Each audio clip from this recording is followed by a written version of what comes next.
All right, we back.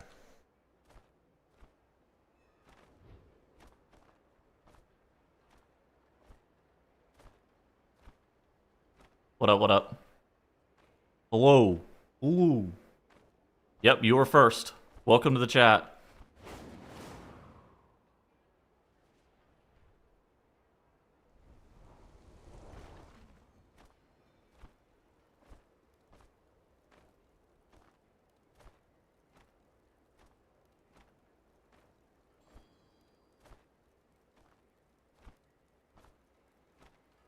I won. Yeah, victory.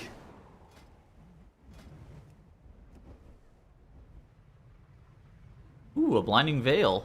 I need more reps. I need more reps in blinding veil. Now, what do you do? Well, if you're European, your day's over, right? You get to, the end of the day, closing time. If you're American, well, you get to take the day off. Good morning. Good morning.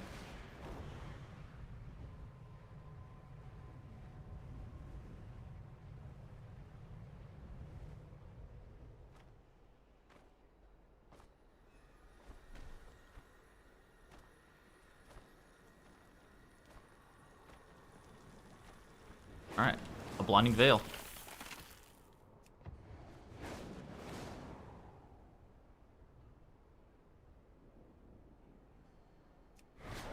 The veil.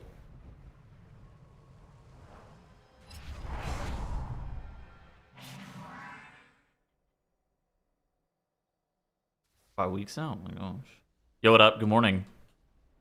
April's on an Ellie shaman. Probably just wanting reps, right?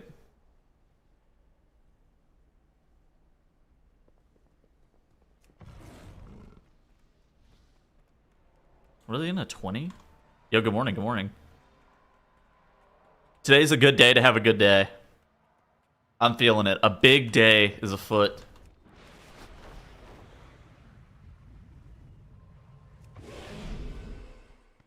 Hey, how you doing? I'm feeling it. Doing business?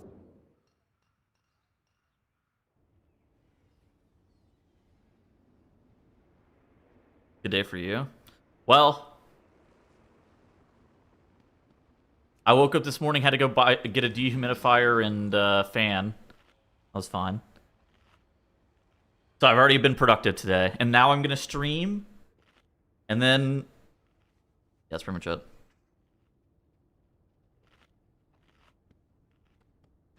Gonna stream for a little bit. Probably gonna work on a YouTube video later. Today's a good day. I'm feeling better. Ah.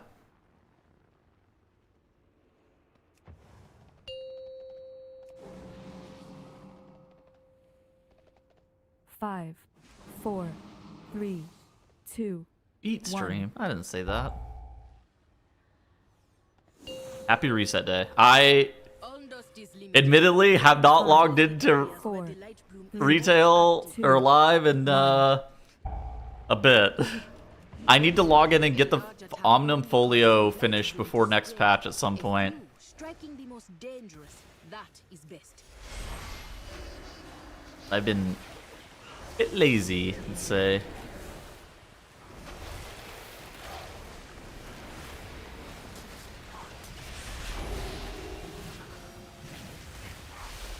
Reset date of season 2 hopefully announced. I think that... Okay, now I don't know what the actual season 2 launch date is. I would put big money on August 18th. Like if Polymarket gave me some odds, I'd put big money on August 18th. There's no insider trading going on. Well, for the season launch, right? For the patch to come out, yeah, I think the patch is coming out on the 11th.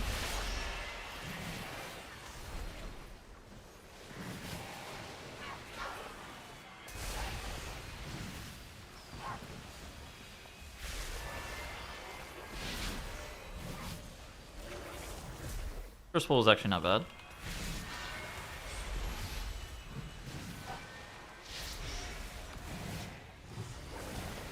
We're restarting. All right, it's Brazil. They don't want to watch me succeed.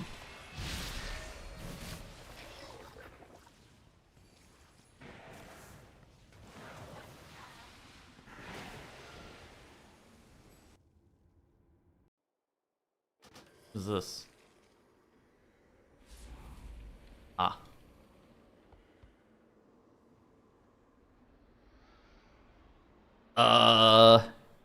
Recently cast spells with Ellesmere UI. Where is that in Ellesmere UI?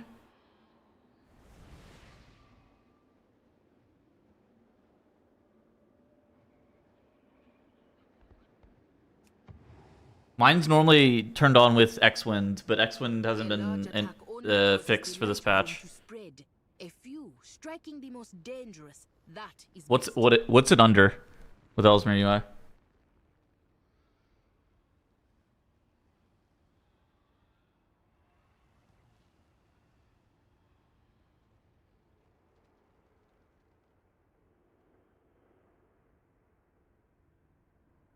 Movement alert?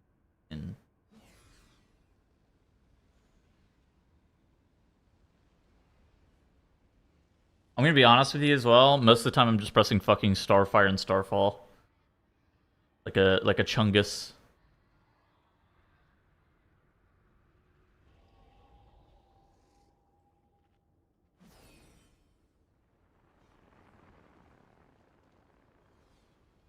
Spell history, but where? Is it under like Blizzard UI enhanced or some shit?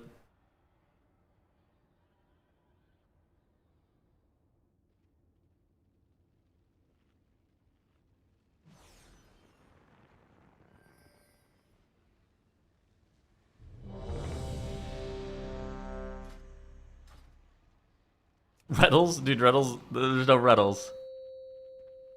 Dude, I can't even find it.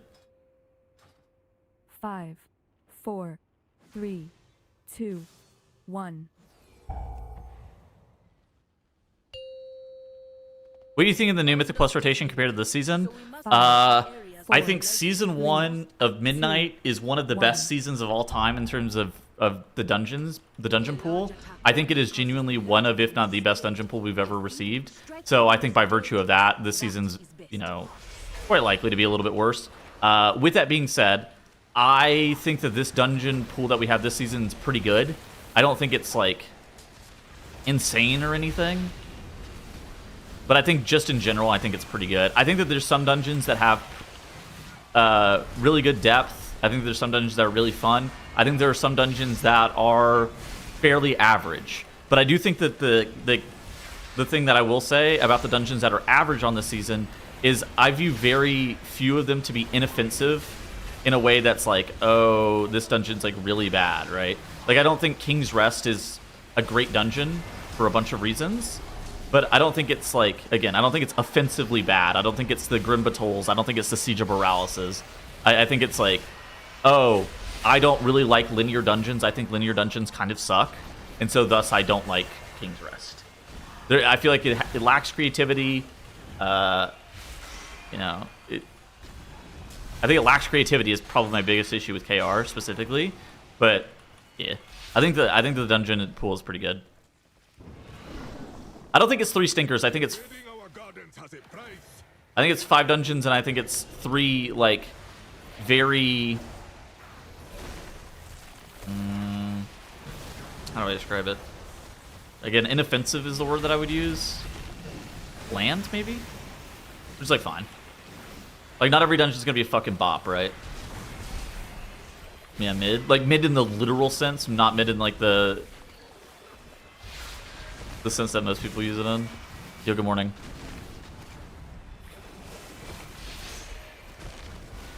This dungeon pool is horrendous. I really don't think this dungeon pool is that bad. I think Den of Nalarak is good. I think Murder Row is fairly fun. I actually like Blinding Veil, even though I think the last boss of Blinding Veil is really fucking hard. Survive.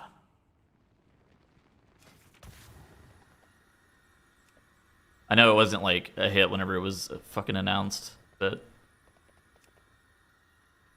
Altar Fangs is really good. I mean, so those are 4 dungeons that I immediately think are pretty good. RLP is, I actually think I've always thought that RLP is like okay. I know some people have issues with RLP mostly due to the difficulty that RLP once caused. I think like RLP is like pretty good, all things considered, in the grand scheme of things. And then Seth, I'm not big on Temple of Sethrilus.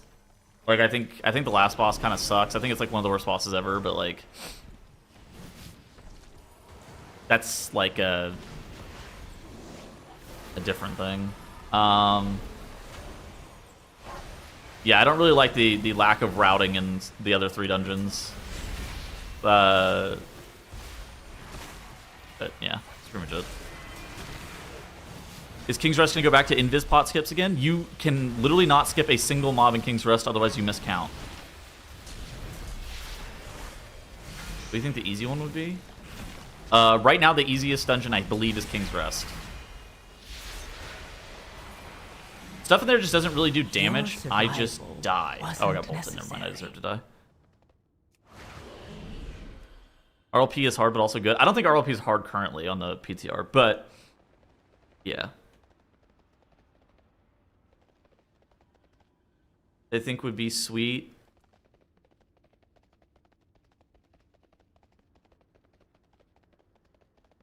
Go watch the stream or the bench. Whichever one you want. How long is the comment? Like, are you not? Is it so long that you're not able to type it in chat? Yeah. I mean, Ruby Life Pools was hard as hell in Dragonflight, right? But they changed a lot of the texture of the mobs and stuff. I mean, they had to modernize it for us just having fewer kicks and stuff. Because that dungeon was like actual kick hell. So they changed a lot of the mobs. Like that dungeon feels very different.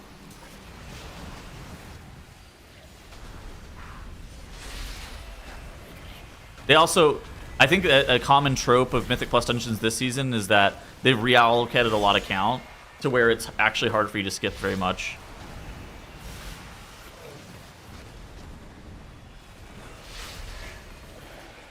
A lot of, I would say, so there's 4 dungeons that have a lot of routing options, and then there's 4 dungeons that don't have a lot of routing options. Or maybe maybe there's actually only 3 dungeons that have a lot of routing options. So the dungeons that are actually fairly straightforward in terms of routes are Voidscar Arena, Temple of Sethrilus, Ruby Life Pools. I would say King's Rest is by far the most solved because you have to kill 100% of the mobs to get 100% count. And then I would say that Altar of Fangs is actually kind of straightforward in regards to the mobs that you need to pull. But the thing with Altar of Fangs that's a little bit different is the sequencing, the cadence, the way that you're pulling the packs can be unique in a way that probably feels different on a run-to-run basis. So I don't think that one falls in the same category as the other ones, but I think it's very likely that you're pulling the same mobs in there at the beginning of the season as you are at the end of the season. Then the dungeons that actually have a lot of different routing options are Den of Nalarak, Murder Row, and Blinding Veil. And those are like actually very different routing options.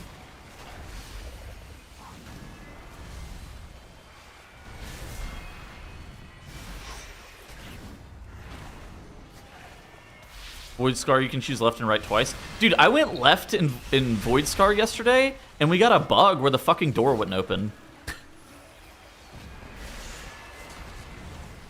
I've only ever gone left once at the very beginning of the dungeon, and then I encountered that bug.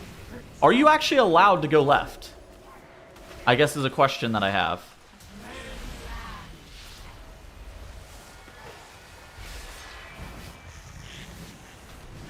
If you don't kill the mini boss close to the door, it doesn't open. Okay, that's good. That's good knowledge. Okay.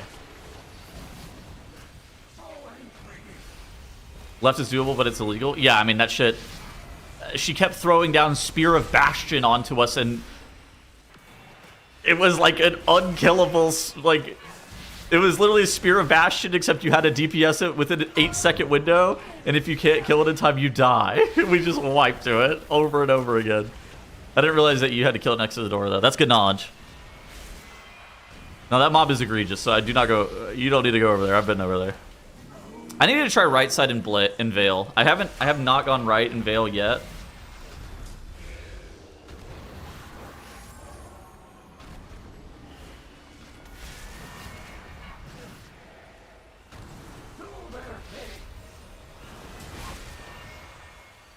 Zorthus mentioned that he thinks that Ripe may be better in Veil, but...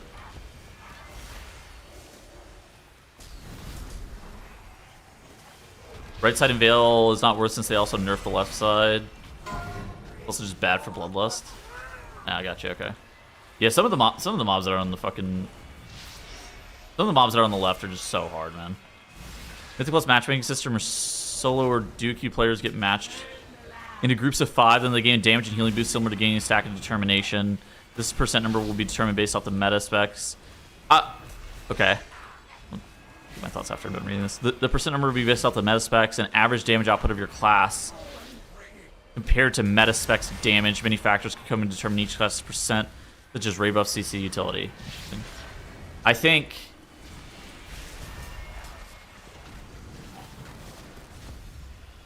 I don't trust Blizzard to be able to do something like that. If Blizzard can't... Okay, I don't say can't. If Blizzard doesn't balance specs well to begin with, them determining what percentage of a gain you should get, I don't trust them with either. I think that's... Yeah, I think that's a little bit too much of a cook.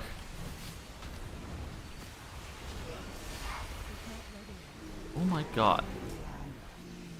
Just die. Not really necessary. Yeah, I think the bigger thing too is like getting match made in Mythic Plus is also not kind of not in the spirit of Mythic Plus. Cool concept of work.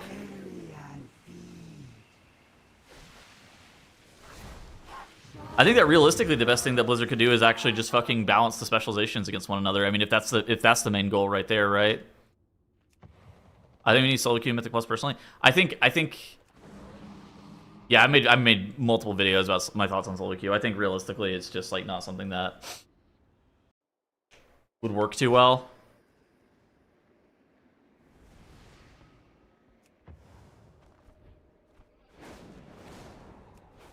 Like I think that the stuff that we need to change is I think the stuff that we need to change is actually quite large, to make a solo queue like matchmaking system work, to the point where like I guess WoW is kind of already a lobby game in a lot of ways, but if they added in a solo queue, you're really starting to turn it into a lobby game. Yeah. Also, if you put classes up against each other in typical situations, they're very close. If you want to be doing Giga DPS with 1 and 2 pack pulls because IQ pushers are pulling three times the mobs and doing 4 times the damage, then you're missing on the big picture. I don't know. I think that I don't think that Mythic Plus is. I don't think the balancing of specializations in a Mythic Plus damage profile is that great. But admittedly, I do think it's been getting better. And I think a good way that you point at that is the fact that, Fizz comp and utilization of raid buffs in a way that creates a fully different, distinct meta composition is a viable strategy. I think that whenever specs are less balanced, raid buffs matter a lot less, because you just, fucking played the shit that's the most OP anyways. But I think the reason that like a solo queue would be bad is because, in my opinion, so there's like a big logistical issue with solo queue that is queue time, right? Queue time I think is already the reason that people are talking about getting a solo queue, just in general. I think that's where I believe that that's where that stems from, is just because some people they don't like sitting in queue for too long, and it becomes kind of obnoxious. But so the problem with a solo queue is then you would have to delete LFG as a whole, right? There's no way to play. There shouldn't be any way to play in a 5 stack. There shouldn't be any way with interacting with LFG. You would need to, like, in my opinion, have full buy-in by all the player base for a solo queue, because otherwise your queue times are going to get longer. No, not that. I think making it separate rankings, we saw how that happened with PvP. Queue times are prohibitively long, and I think it, to the point where if you end up queuing up and you have to wait 30 minutes to get matched into a dungeon or matched into an arena, that makes people stop playing. And so, like, I think that if you have separated groups of people, say you have people playing with their friends in a 5-stack, and then you have people utilizing LFG, and then you have people using solo queue, then I think that you're going to end up in a situation where the queue times are going to be prohibitively long.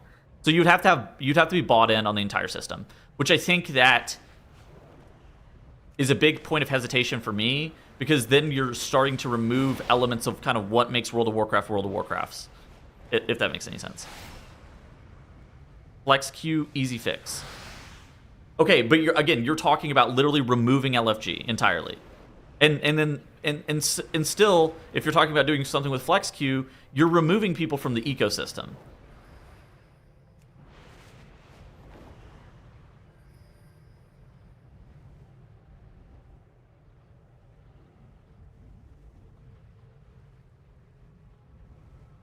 Flex queue, I assume that they're talking about flex queue in the same way that League of Legends has flex queue.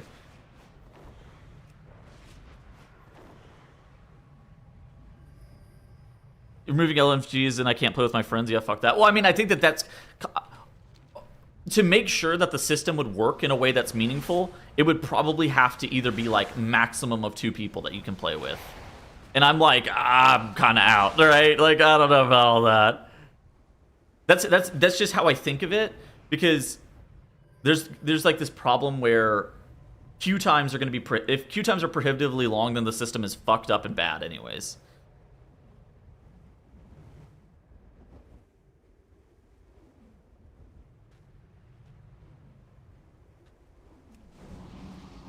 The only thing solo queue would fix is that you'd only have to hit the button once and can do something else while waiting 45 minutes for an invite. Sure, I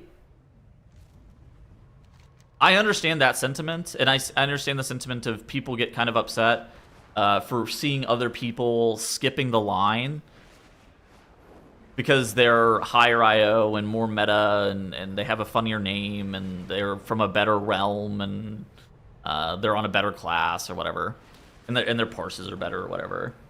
And so I understand the sentiment of why people would be mad that other people are skipping the line from LFG, but I think... with how World of Warcraft works, LFG just makes the most sense. I don't think it's perfect by any means. I just think it's better. Yo, good morning.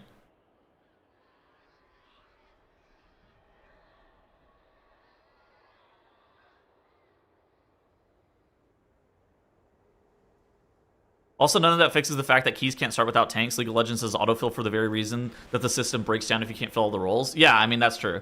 I think for me, if I was going to really do anything... like, I think the biggest change that needs to happen with Mythic Plus is not related to solo queue at all. It's the absence of a tank population, right? There's probably twice as many DPS players as there needs to be relative to the amount of tanks that we currently have.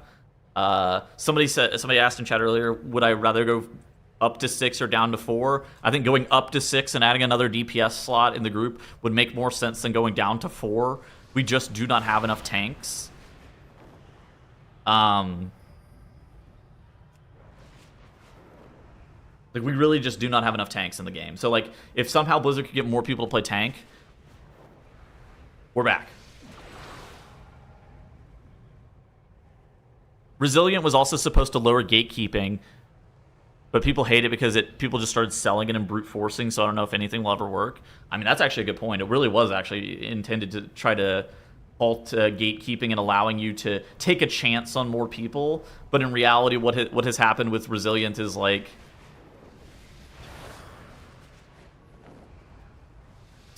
arguably the same play pattern that we had before.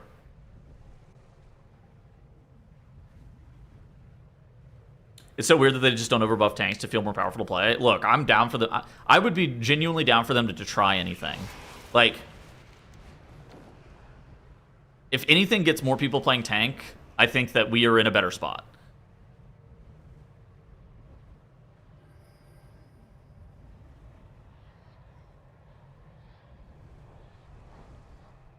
DPS need to shut the fuck up if a tank does damage. Look,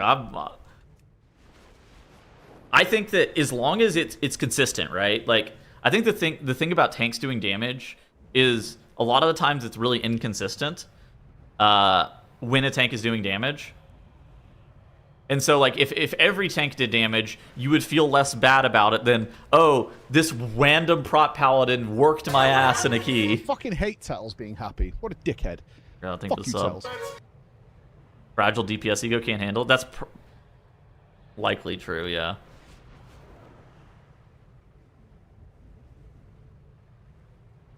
First season of pushing, it feels like DPS have zero impact. It's just a question of, does my tank randomly die or not? Yeah, no, that's So Blizzard stated that they're trying to make DPS have more impact in terms of the success or failures of the keys for this season. I will say that I personally haven't seen it. I think that DPS's impact is very gradual. And I think that I actually like the amount of impact that a DPS player has, personally. But I think undeniably it's not like a carry role. Like, one person's not going to be 1v5ing as a DPS. I still think they should let tanks customize Lindormi's guidance to essentially highlight the routing game. Yeah, and I think that would make sense, but I don't think that this, like, there's like a bigger issue with like the lack of tanks. I mean, I don't think that that's a bad thing, right? I think that they should actually just start trying shit. I think the problem with tanking is that I don't think that there can actually be... I don't think there could be a one-step solution that solves tanking, right? Like, I think it's going to take seasons of intentional effort to try to get more people to play tank. And there's still this issue where if you look at the amount of tanks versus DPS that you have in Raid, you have 1 tank per 7 DPS. And I would not be shocked if that's the ratio that you have in Mythic Plus as well, is 1 tank per 7 DPS. Right? Because you have 14 DPS for 2 tanks. And so this is kind of the issue with tanks specifically, is if you want to raid, there's only so many tank slots. And so, but then we need probably twice as many tanks as there are tank slots available for raid. And historically, while Mythic Plus is relatively new, or isn't relatively new, it came out about 10 years ago at this point, the fact of the matter is the people who decided to play tank largely did not decide to play tank within the last decade. They decided to play tank 20 years ago. Or they decided to play tank whenever they originally logged into the game, right?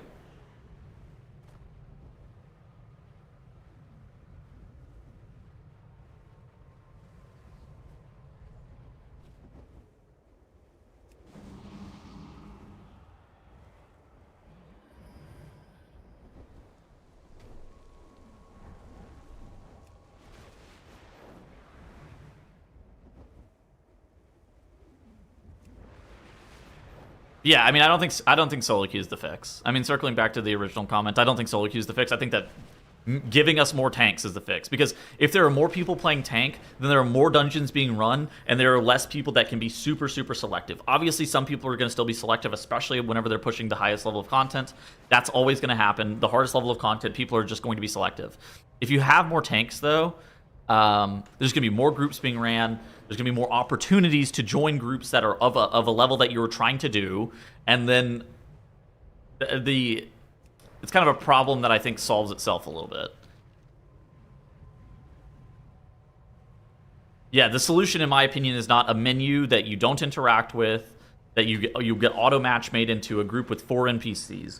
In my opinion, WoW already has a problem where the social dynamics feel a little bit separated.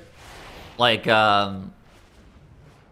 some friends that I have, they joke about how whenever they have to LFG random people, they view them as NPCs. And I think that that's fairly telling as to like how players view people in LFG, where they join their group, they don't say anything. The dungeon ends, they say nice try or GG's or thank you for the invite, and they leave. There's no social interaction, there's no contact.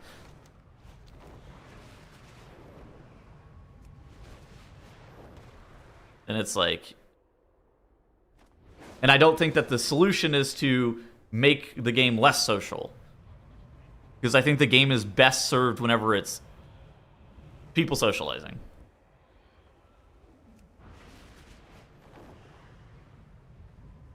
That's how I view anyone I don't know.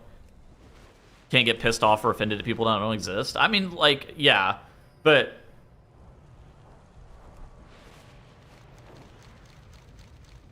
where are the tanks? I don't think it was always like that. My buddy asked me how to get into tanking. I told him, bro, you're just gonna break hundreds of keys until you get comfortable. If you aren't okay with that, then don't tank. Like, he asked you how to get into tanking, and you told him, don't do it. What the fuck? The solution to save Mythic Plus is to remove scored rewards so people can play it for fun like they used to in BFA and Legion. Oh my god, XDD. XDD, I'm out, I'm out, I'm out. Look, I'm out.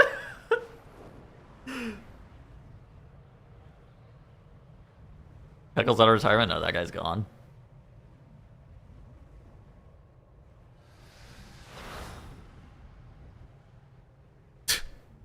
Hey, I haven't played in a while. When are they going to add Mythic Plus solo queue? Any news on that? Never. They're not adding it.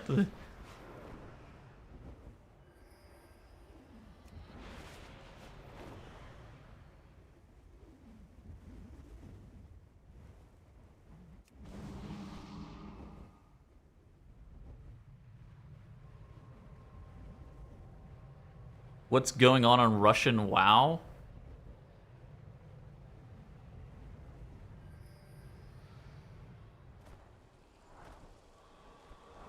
Shrek 25 heroic.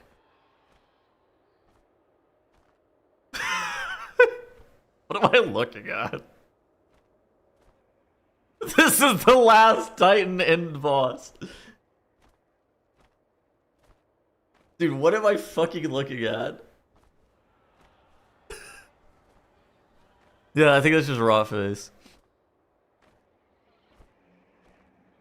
Will they use T-Morph to fucking change this guy's model?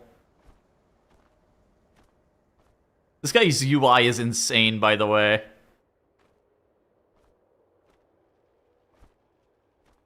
Professor Shrek. Oh, good comms. Oh yeah, is that Putricide? TikTok ass UI. God, that's good shit.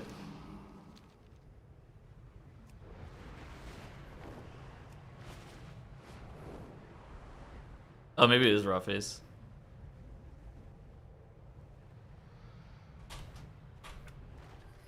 UI reskinned add-ons? Where in the fuck?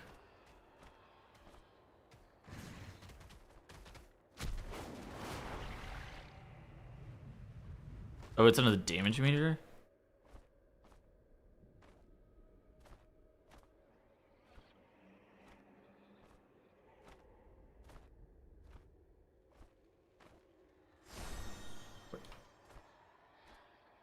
Shift click.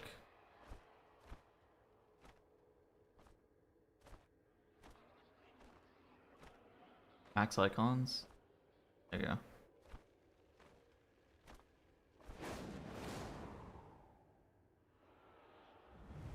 I opened LFG, 6 parties have 4 slots, all waiting for the tank. Lovely.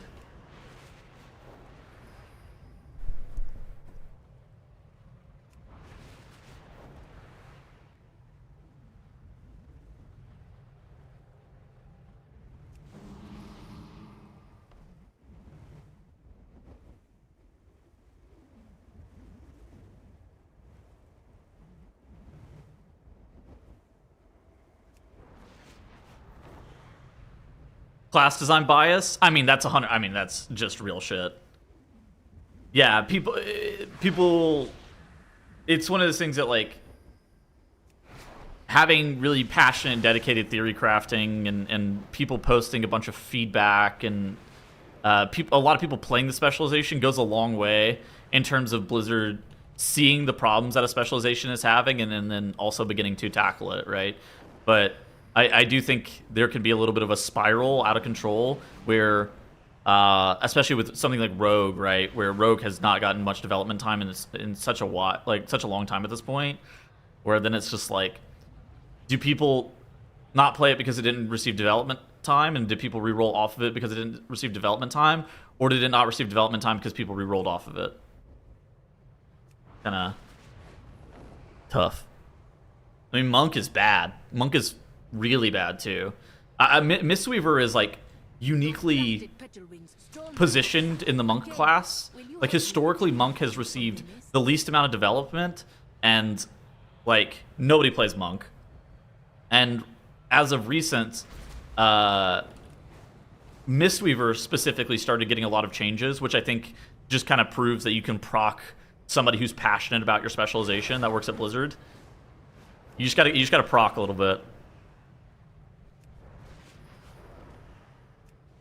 Look, I mean, it's really one of those things that, like, the people that are, if somebody's super passionate about your spec, even at Blizzard, then they're obviously going to be, first off, more in tune with like what the spec needs goals wise, but also they'll probably spend more time on it.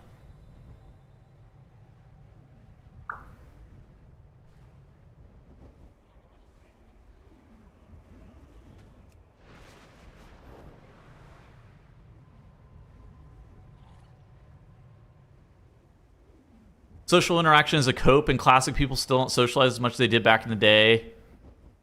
It's only the players to socialize, not the game. From everything I've seen from classic, people are still definitely more social, mostly because I think the game is also designed in a way that almost requires you to be more social. Not even in a, it's kind of like the absence of LFG. It's raiding being such a more integral part of the end game, right? It's like a bunch of really small things that kind of, by adding back in the friction, it almost forces you to be social to be able to I don't want to say overcome the challenges, but like get to where you want to go.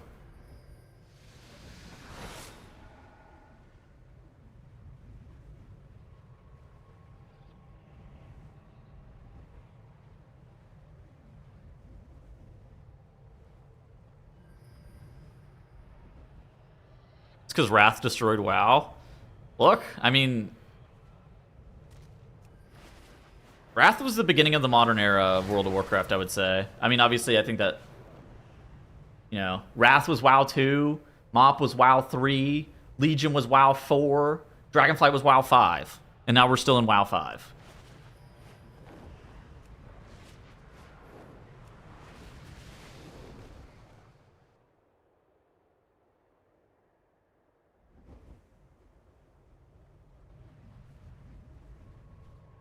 But I mean, Wrath was the beginning of the removal of a ton of friction points that the game faced. Nah, I mean, Wrath very much changed. It added LFG. It added queued dungeons. They changed rating significantly as well. Again. They added hard modes, and then they landed on heroic. I'm pretty sure Wrath is like the beginning of the. I would say Wrath is WoW too. Looks like Mythic was Mop. Has left the guild. Hey, why think I leave?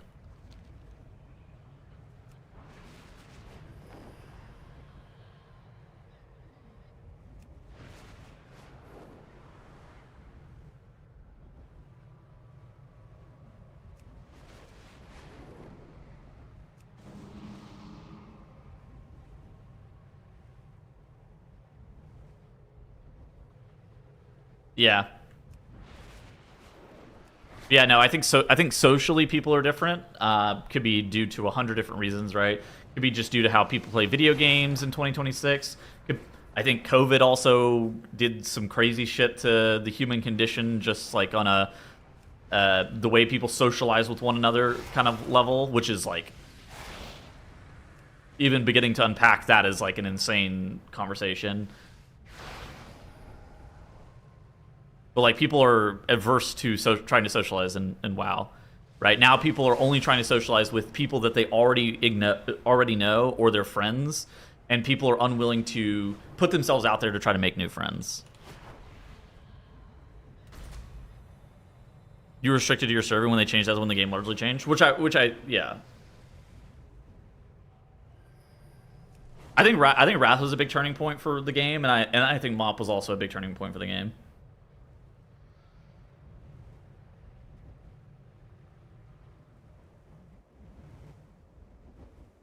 The game was so much more passionate before Shadowlands. Yeah, I mean, 100%.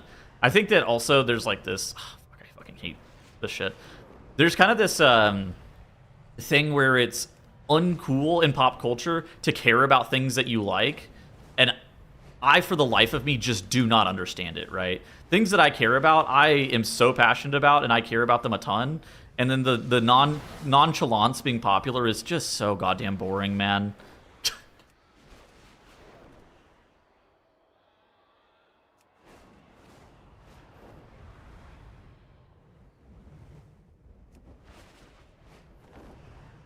Cross server dungeon queue. Hating everything on the internet, yeah. It's because everyone is afraid to be perceived as cringe. Yeah, God forbid you have some goddamn things you like in life. God forbid you're happy about things. It's cool to care. If you take anything away from my stream today, just know that it's cool to care about things. Caring is not cringe. Do not let the people lie to you. Caring about things is cool. Do not be afraid of rejection for what people might think about you. It is cool to care about your passions. It's cool to care about your hobbies. It's cool to care about things you like. Being apathetic, non-emotional, and nonchalant is not cool. Do not listen to fucking TikTok or stupid-ass influencers. It is cool to care about things you're passionate about.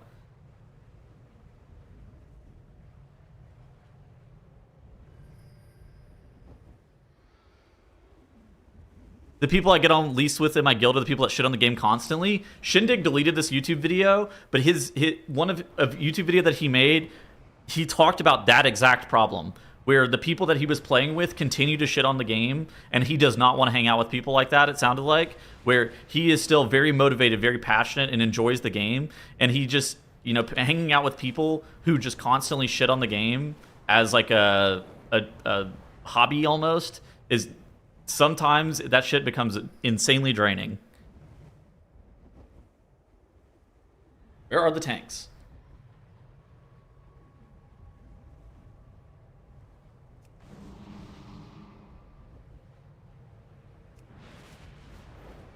And why play if you shit on the game constantly? It's kind of like why people shit on their job, right? It's not because they actually hate their job, but it's because they think that they should be shitting on their job for whatever fucking reason. And then if you ever offer up like, hey, you know, you could get a new job if you actually hate it that bad, they like almost like look taken aback. They're like, why would I quit my job? Right? Why would I get a new job? I love my job. It's like, dude, you talk negatively about your job all the fucking time. Like, what are you even talking about?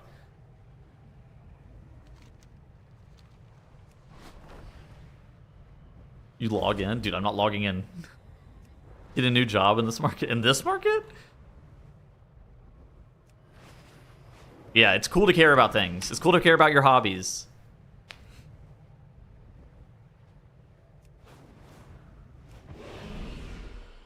I complained to my coworker the other day. I hate working, and he said, then quit.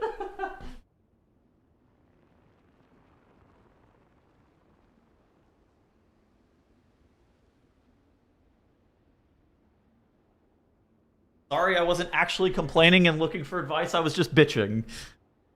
I wasn't actually looking for advice. I was literally just complaining.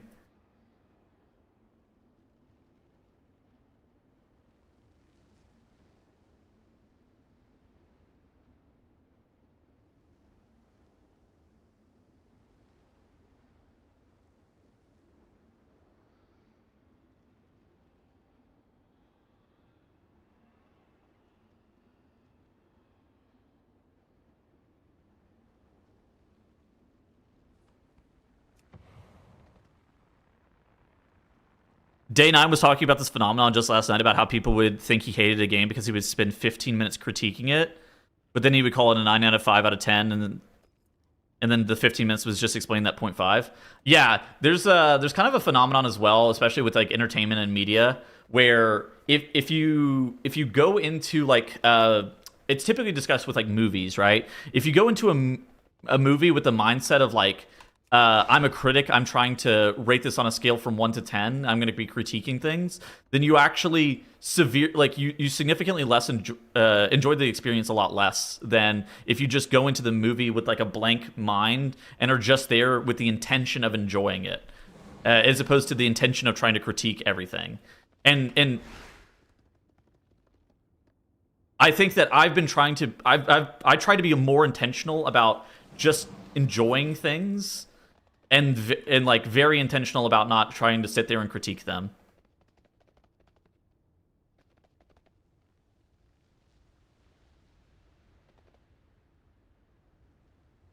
Yeah, like I think that if everybody's like trying to be a Rotten Tomatoes reviewer, you're going to view a movie very differently than if you were just sitting there like, yep, I like, you know, me and my girlfriend wanted to do something for date night. Let's go see The Odyssey. What are my expectations for this movie?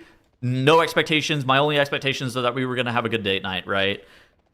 That's a very different experience than I'm sitting there watching this movie intently with the thoughts in mind of like, I have to rank this on a scale of 1 to 10. There's a pretty broad difference between critiquing and bitching. Okay, my point is more like the mindset that you're in whenever you're sitting there trying to critique something is very similar to the mindset whenever you're bitching, right? And I think that like a lot of times, especially with media and entertainment sources, just sitting there and trying to enjoy them for what they are is a much more enjoyable experience as a whole. My expectations that it's going to be trash because it's too woke. Well, yeah, it was made in California.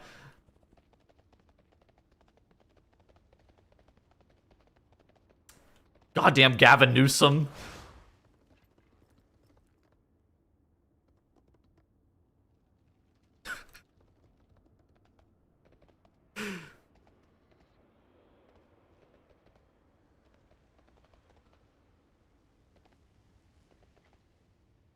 Why don't you play Bear or Kegels? That might help us figure out why people don't play Tank. I have an aversion for getting meleeed by the mobs. The way that it feels whenever I'm getting meleeed by mobs is really cringe. I don't like it.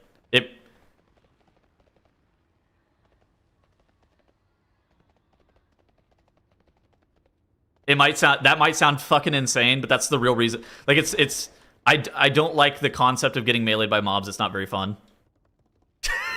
Yeah. No. I didn't say it's cringe. I just don't like it.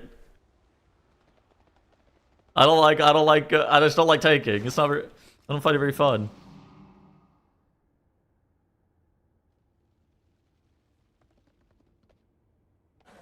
Yeah, that's an interesting opinion by Day 9. I mean I've definitely. I see that a lot with WoW players where they complain nonstop and incessantly about the things that they don't like about the game, but you never hear about the things that somebody does like about World of Warcraft, right? And people don't sit there and be like, I love the sense of community that World of Warcraft has given me. I love what it feels like to raid. The sense of progression whenever I achieve my goal in World of Warcraft is fairly unmatched from a gaming perspective. Very few video games give me that gamer adrenaline whenever you kill an end boss on a hard level that you've been progressing for such a long period of time. Like, very few people sit there and they discuss the things that they love about World of Warcraft. Instead, they just sit there and talk about the things that they fucking hate.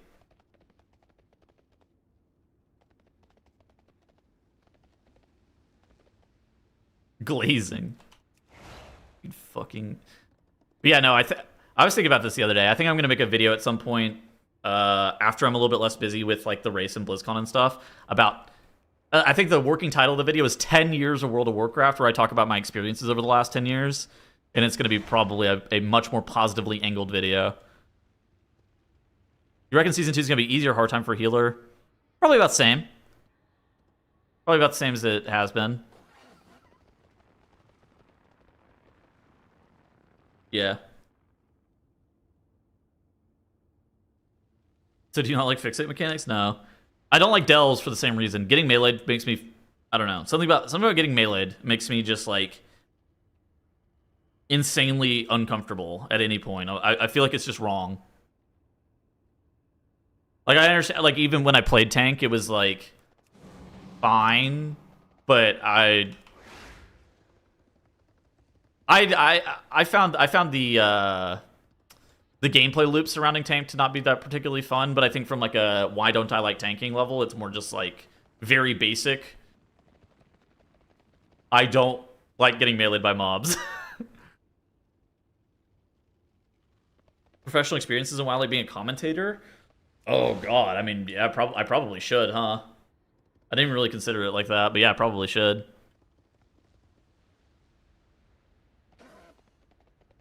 The new chat blocker's cool. I like the difference in party equals sub. Yeah, exactly. Party's VIP. Sub is guild chat. Tanking equals high responsibility, which is weird because I would say naturally I'm somebody who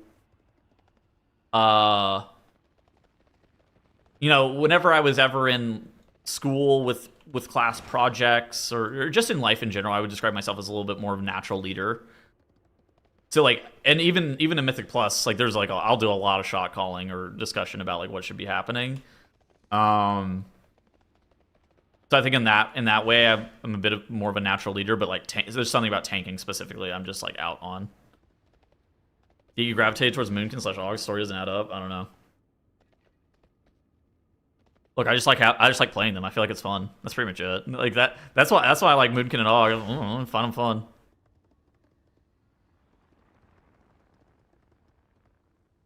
How do I get pink text? You can get a pink name if you change your Twitch name. I don't know about pink text though.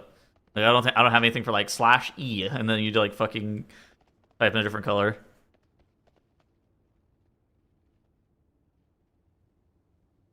A hog allowed for shot calling in the War Within? Yeah, kinda. Oh my gosh, we finally have a tank. We're back.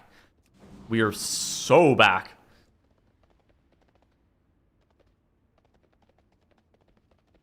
Subs should be friends. Yeah, that definitely doesn't work. Yeah, holy shit.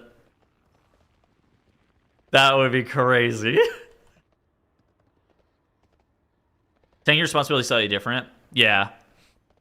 I will say for the longest time, tanks were. This was like especially true in in Legion, BFA, and Shadowlands. Tanks were expected to be like high in 2013 on Cloud9, where tanks are the only person who's talking, and the other 4 people in the group are traffic cones that are there to listen to the tank. And that kind of permeated WoW shot calling for a long time.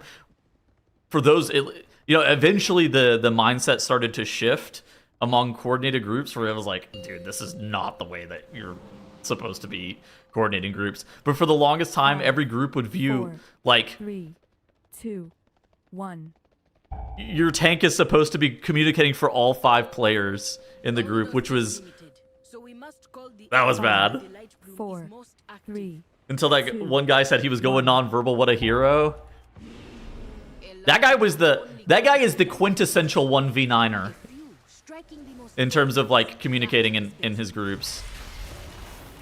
Even still to this day, I would not be shocked if he is like the only person in his Mythic Plus group that is talking.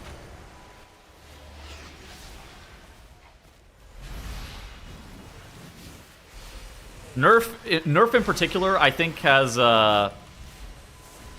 he likes to be in control of the situation, let's say. And the way he does that is by communicating for all the members in this party.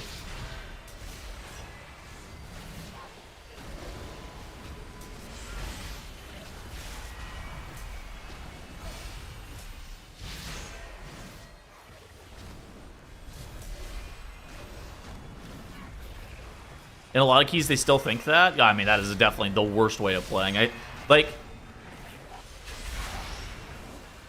I think that people that have started to push high keys realized how bad it was. Like, the burden on the tank is already super high on a pull-to-pull basis. Giving them additional burden to have to communicate for the entire party is just non-tenable. It's one of those things that I think that most people now view communication in a Mythic Plus run as like the person with the least obligations should be communicating at that point in time, and then if everybody has like a decent amount of obligations, then it should just be a DPS, and they just lose a little bit of damage in the process.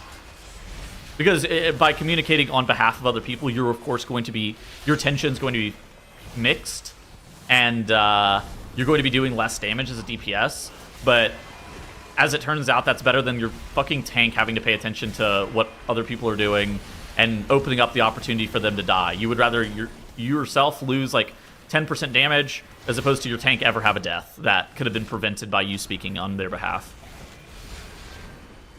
But more often than not, people kind of view shot calling as shot call by committee, where it's the whoever has the least responsibility, or just kind of what makes sense in that exact moment.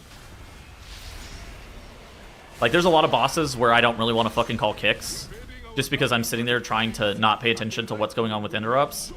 This was more true back in, you know, the War Within and Dragonflight, whenever kicks were more prevalent.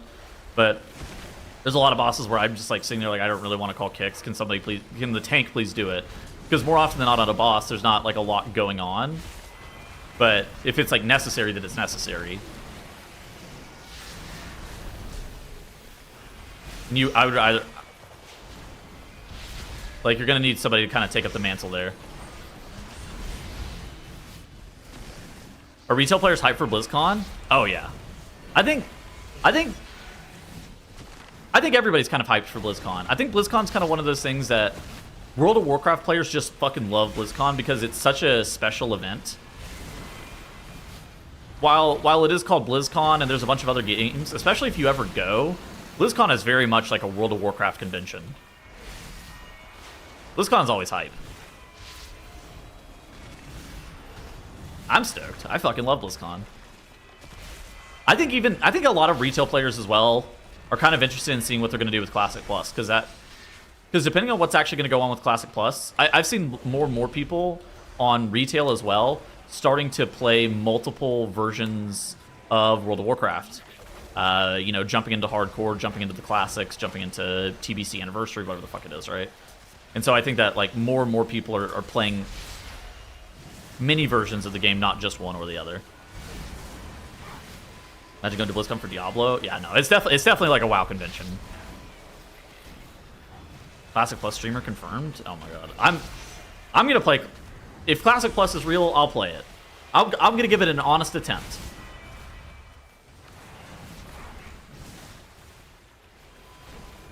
The SOD testing, and that was hype. Dude, that was BlizzCon 23 that they had the SOD testing stuff.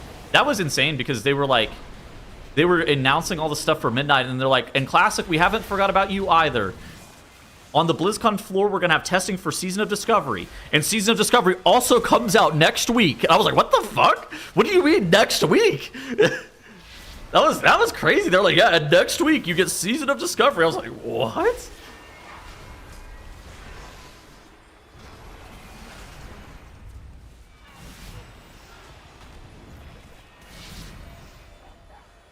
You will play it. You must try it. I will. I'm gonna give it an honest attempt. I didn't play Classic 2019. I didn't play really hardcore aside from making it to level 18 that one time. I have not really played Classic in a meaningful way. I will give Classic Plus an actual attempt. I think that the last time I played HC, I feel like I kind of understood more about like what Classic was about. Because I think that whenever I tried Classic in 2019, the reason that I was kind of put off by it was I approached it the same way that I approached like retail, where everything is end game focused and the main objective is to make it to max level, and it was this whole thing. But I think that, especially with HC, I took a different mindset whenever I started playing it. I played it with the intention of just like, oh yeah, I'm just going to try to have fun while I'm doing this, and I'm not really going to care what other people think. Or I'm not gonna play it the way that other people tell me to, and that allowed me to enjoy it a lot more. 20k or 20,000 euros if you want to go from EU with hotel, flights, tickets. I think, okay, it's definitely not 20,000 euros. I think coming from Europe, I would not be shocked if it's...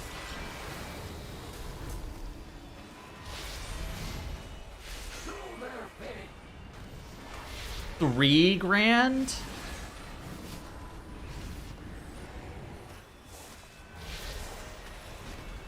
Which is not cheap, right? Very few people have $3,000 to drop on a vacation for the fucking vibes. But it's definitely not 20. Yeah, brain is wired differently. Yeah, brain definitely wired differently.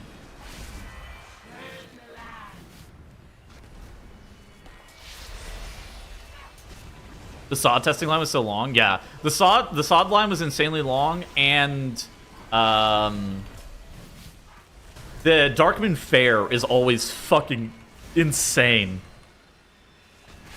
Like, I remember the Darkman Fair line for 23. Like, the Darkman Fair line is always long. The Darkman Fair line for 23 was unfucking believable. It was so long.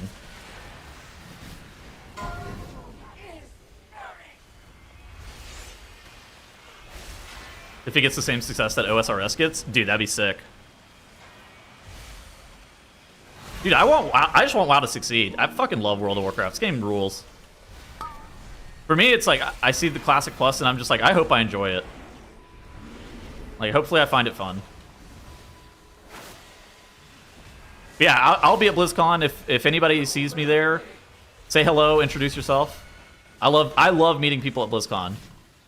Honestly, that's one of my favorite parts of BlizzCon is meeting people that I've raided with over time, and you know, just hanging out with the people. Obviously, I'm gonna be working a little bit with MDI and stuff, but if you see me, say hello.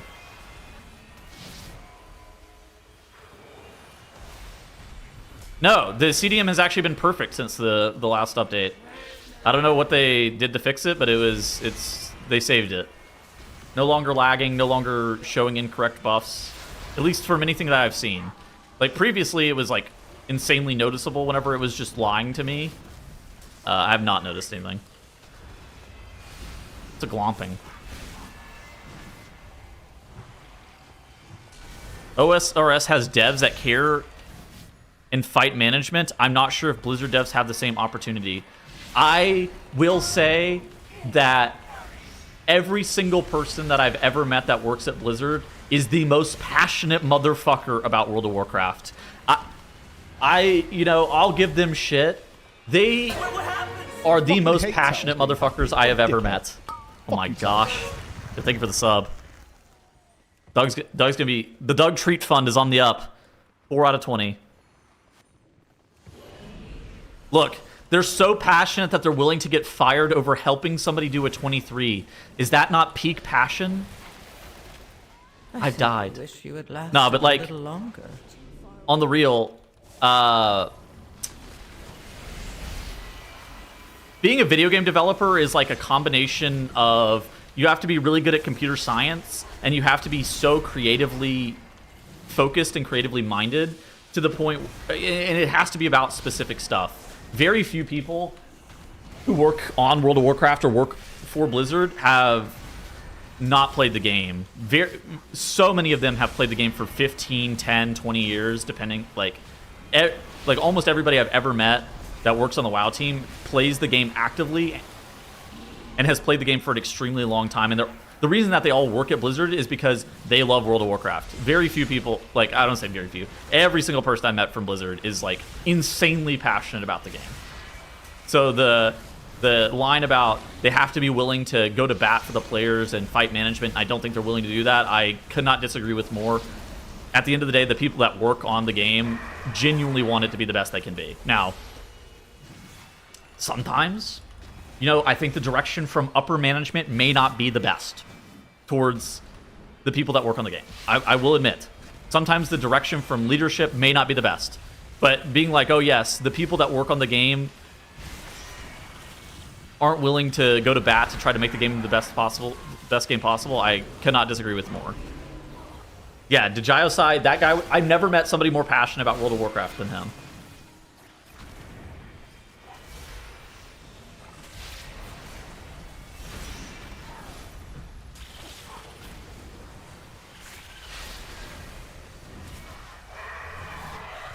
really passionate about pissing people off. I don't know about all that.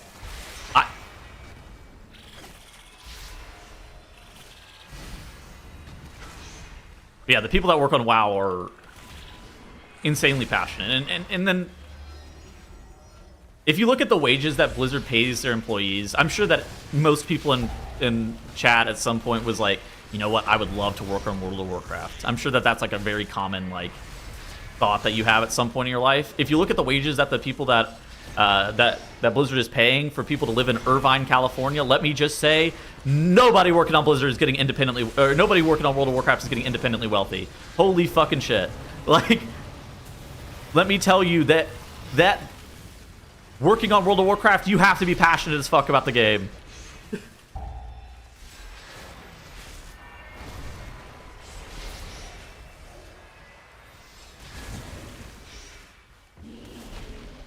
They should be paying me to live in Irvine, California. God damn, yeah, they absolutely fucking should.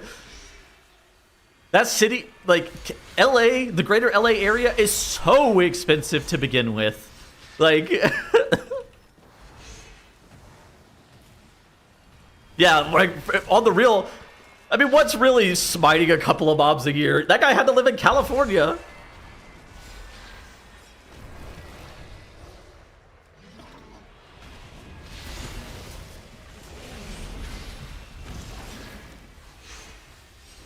People working from home are the blessed ones. I think that Blizzard, after 2022, started, and this is my understanding, most people are only allowed to work hybrid. They're not allowed to work fully remote. Like, I don't know if they actually have fully remote employees anymore.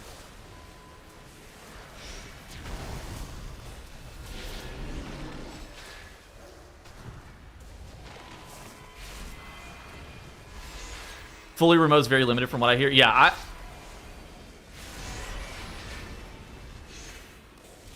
I don't know if they even do fully remote anymore. It's entirely in office from the postings I was looking at. Yeah, like I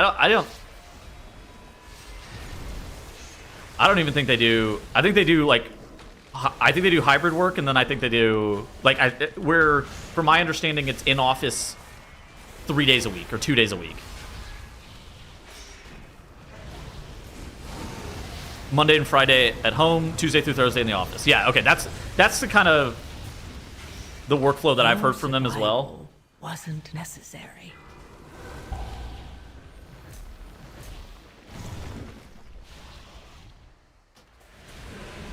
I would still do it. I mean, yeah, it's more just like the people that work on WoW are insanely passionate about the game, and not in a way that should be really understated or talked down on.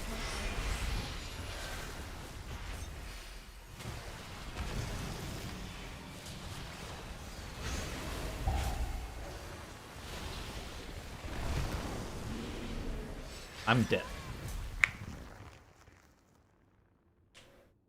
Almost like my pug takes. Yo, what's up? Not everyone's that passionate. Look, everybody I know that works on World of Warcraft is passionate. Supremely passionate.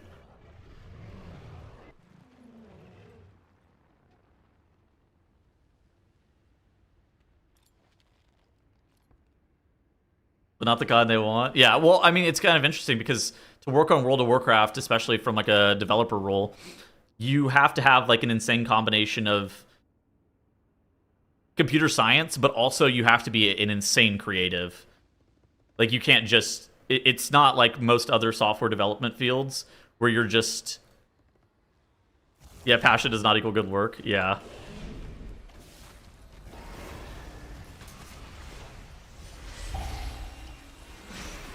Yeah, I mean, the original comment was about, like, the people that work on World of Warcraft don't care about the game, and I was like, I cannot. Like, I have a podcast 2 hours a week where we regularly will shit on some stupid shit that Blizzard does, but I'll at least go, I'm going to go to bat for them on this one, at least. And again, yeah, leadership, I think, is like a core part of... It's always really hard to tell what's happening on the inner workings of a company, because at the end of the day, your upper management people, those are the people that are making decisions and driving the company forward. There's only so much you can do as, you know, some middle management level employee. That's just the truth.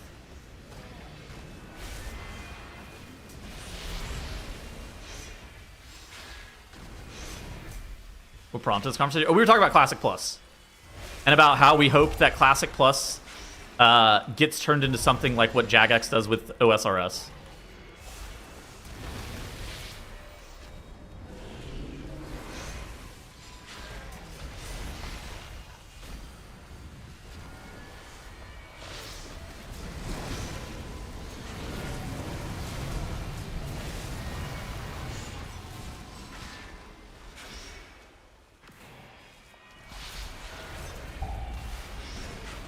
A poll system?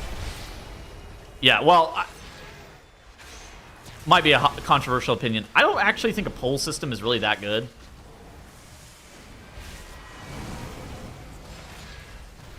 I think the best thing that that Blizzard can do is like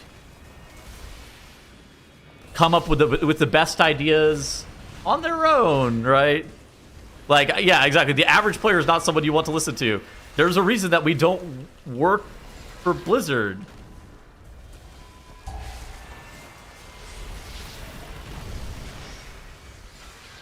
They shouldn't fucking listen to me. I make YouTube videos on the internet.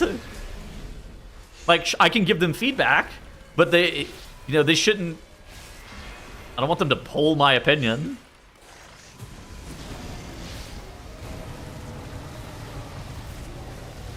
The last time we polled anything, yeah, my spec got a bad tier set and we got a train dungeon. The World of Warcraft players voted for the train dungeon.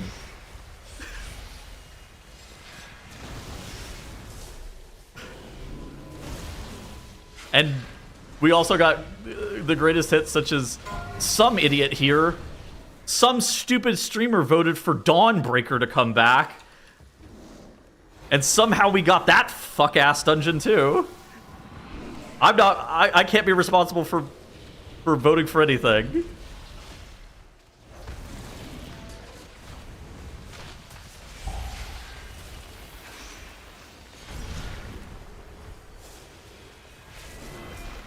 Why was it so bugged? I literally voted for it because I thought they were gonna fix it, but I'm an idiot. Look, it's me, Chief Dumbass.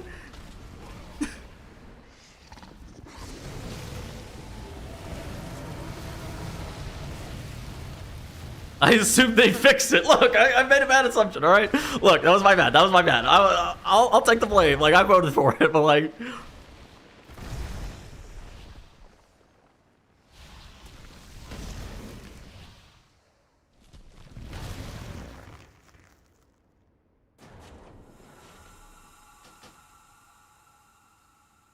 GG.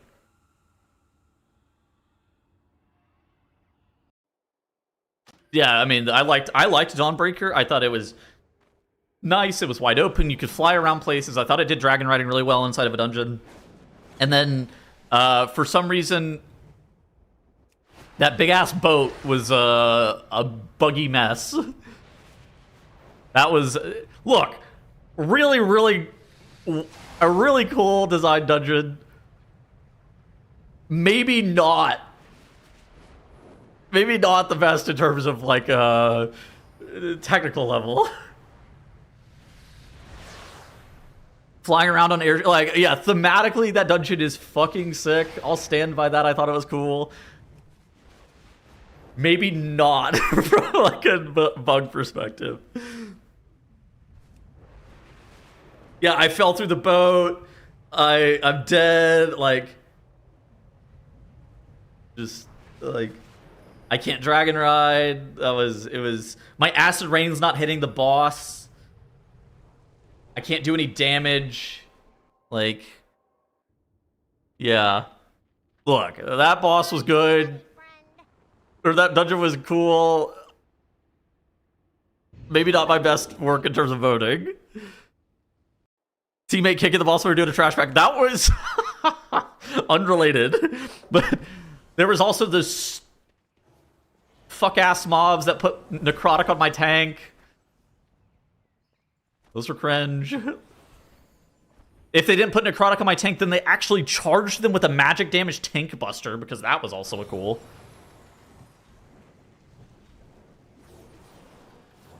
Yeah, you get bolted across the world. Yeah, Spirit Link, yeah. Yep, this is, yep, Spirit Link flying across the boat. Yep, this is exactly right. Dude, what is this dog shit dungeon, man? Look, so we can't, the point of this is that we should not be responsible for voting for anything.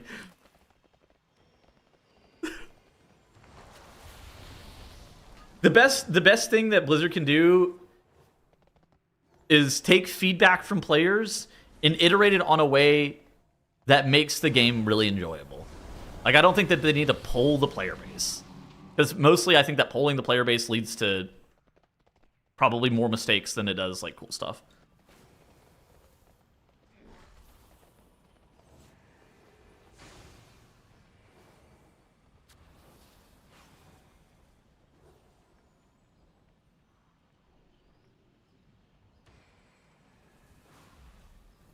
Fear bombing the group? That was bad. The Kegel's Jutsu, where I fear bomb the entire group. With the poll, you can ensure that 49% of people will be mad. Yeah, maybe.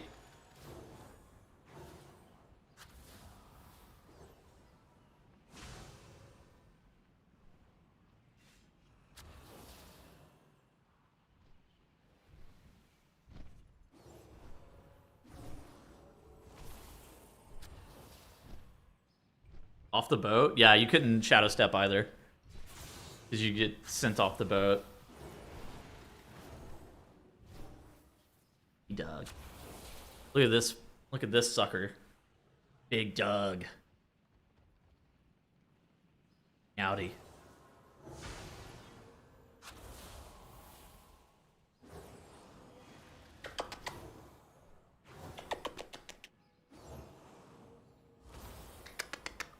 Yeah, if you want the cat to get a treat, sub to the stream. Yeah, we need 16 more.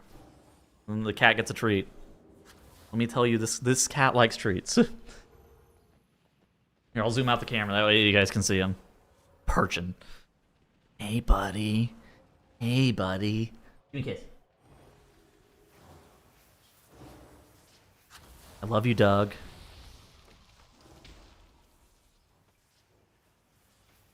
He woke me up at 6 a.m. this morning to eat. His auto feeder was out of food, and I didn't know. So he decided to promptly let me know whenever his auto feeder would have normally have gone off by biting me on the nose. And let me tell you, there is no amount of sleep. Like, you could be in the most restful, deepest sleep of all time, and if you get bit on the nose by a cat, you will awake immediately. He bit me on the nose, and I was like jolted awake from the deepest sleep.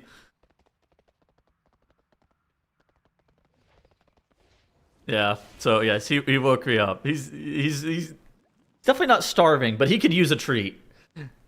He believes he could use a treat too. Yes, sir. You're so handsome.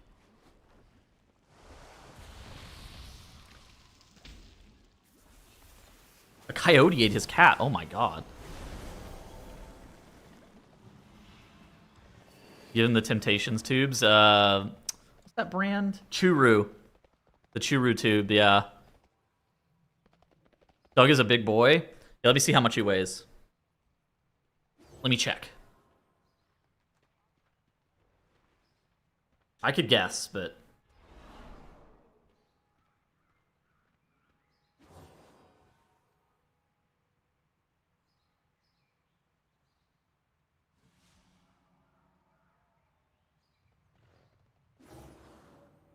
You can just hit 2 kg. My cat weighs 8.2 kilograms.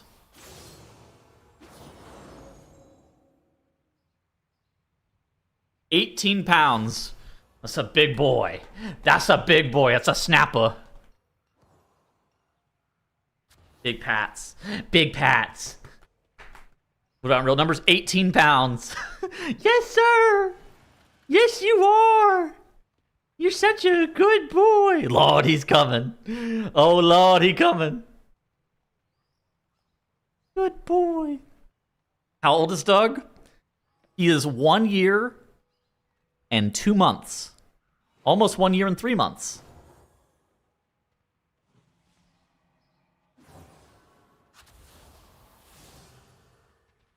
Think my 3 cats weigh that much put together? Yeah, well, he's a big un. He's a ragdoll cat.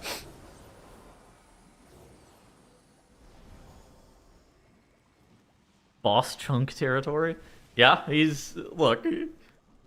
He doesn't let himself miss a meal. He'll wake me up at 6 a.m. to feed him if he's gonna miss a meal. Yeah, he's just a baby. He's just a baby. Slide on the rug? Yes! I don't know what the fuck his problem is with sliding on the rug. Yes, he fucking will, though.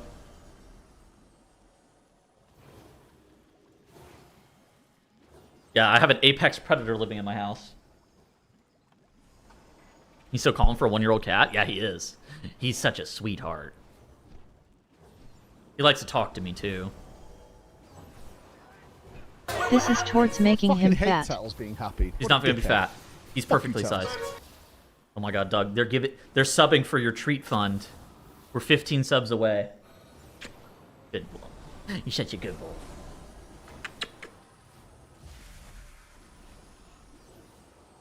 Yeah, he loves to be held. He loves to be pet. Yeah, exactly. He's not fat. He's just a big cat. He's a large breed, okay?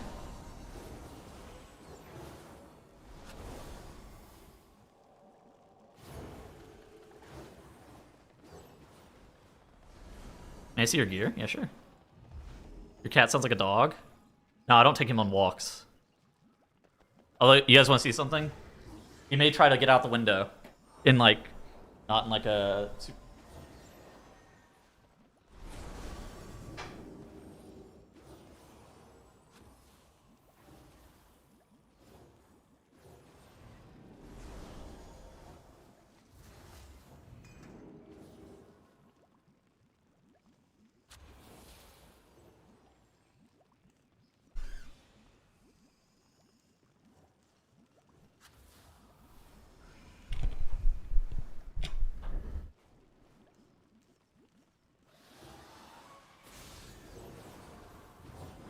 Unreal lack of furniture in this room? Alright, look.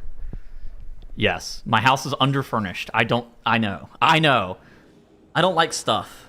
And so then I don't buy it. I'm also insanely cheap on myself. I don't like to spend money on myself.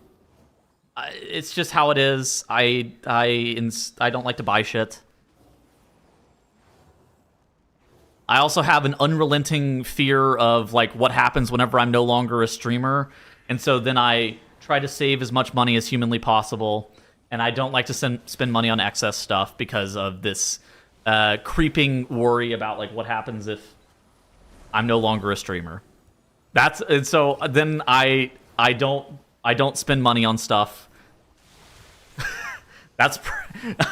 My house is underfurnished. I will not disagree.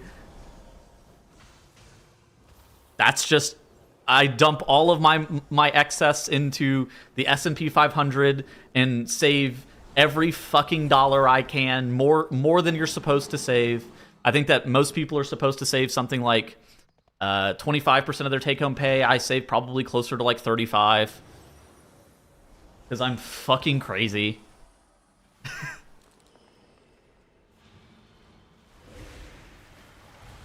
Buy Bitcoin? No.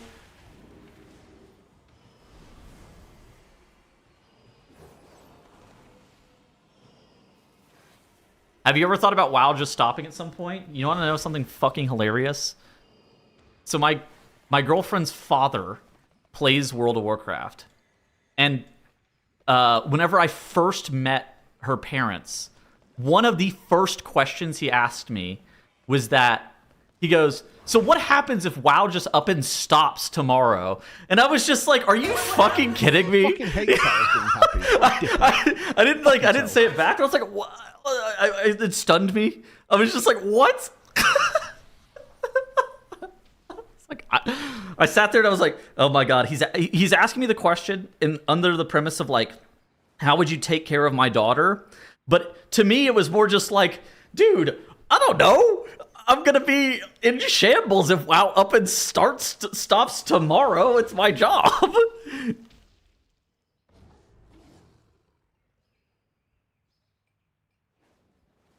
Excellent icebreaker. Yeah, he hit me with that, and I just laughed.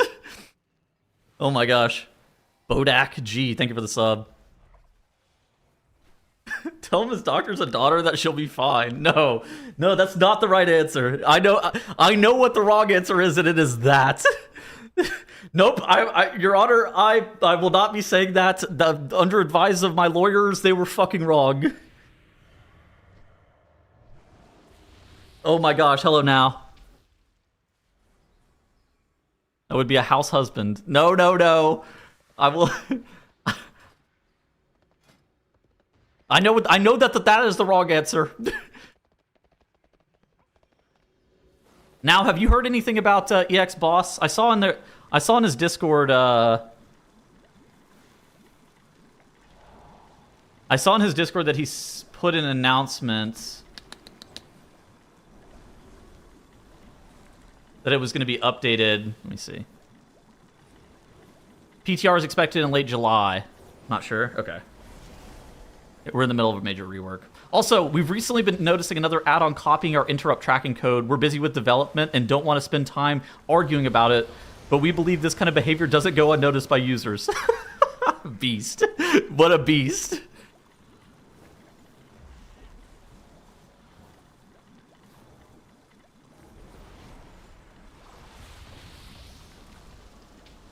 Oh my gosh. Whoever just DM'd me this, you were the best. Oh my god. This is what I was talking... It's unlisted! How do they have it? Oh my god.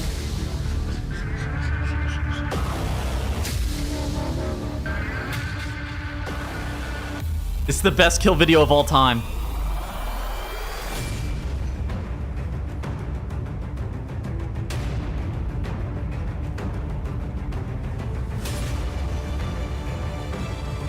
This is the best kill video of all time.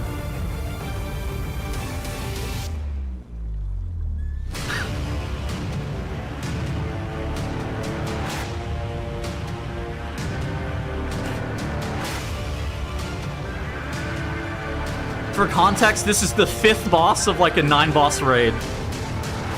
The 4th boss, maybe? Yeah, this is like dragons. This is like dragons.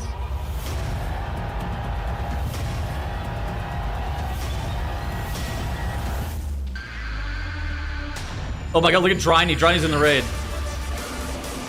18 hours. I fucking hate Tails being happy. What a dickhead. Fuck you, Tails. Thank you for the resub.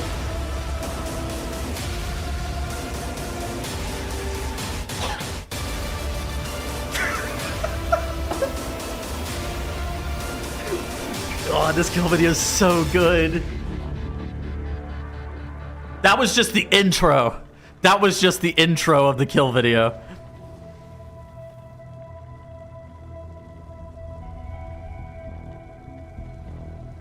What the fuck? Editing Creative... What did that just say? Creative Cloud 2018 Vegas...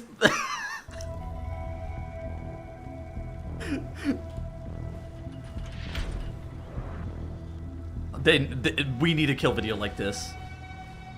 The world needs one.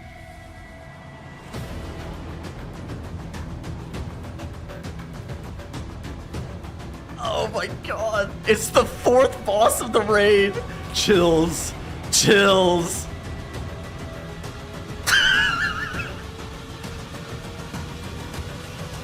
World second.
This is insanely long. They haven't even made it into phase 2 yet. Streams. Listen, just CCF for the boss. Talk. Just CCF. You have to get CCF. Easy. Please, boss. Easy, Oh god. Oh my god. Azurite. Azurite helmet. Oh fuck. I gotta get something to drink over here, but oh fuck, that's good shit.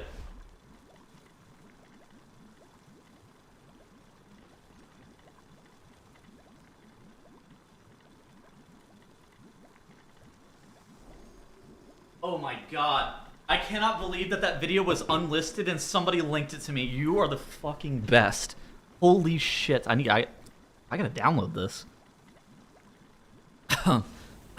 What if I need it again?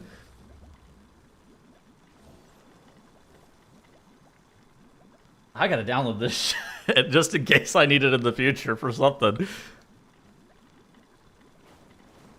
There's always a chance. Holy.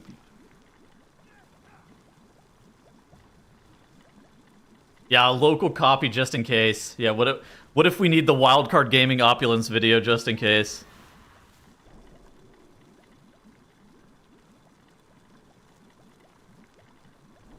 Please link the video. Yeah, here you go.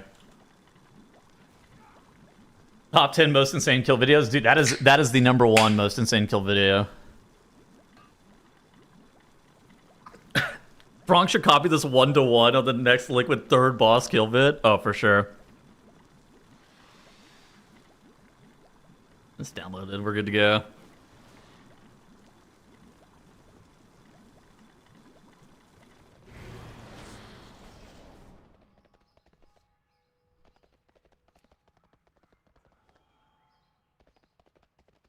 Oh my gosh. Also, I forgot to mention this.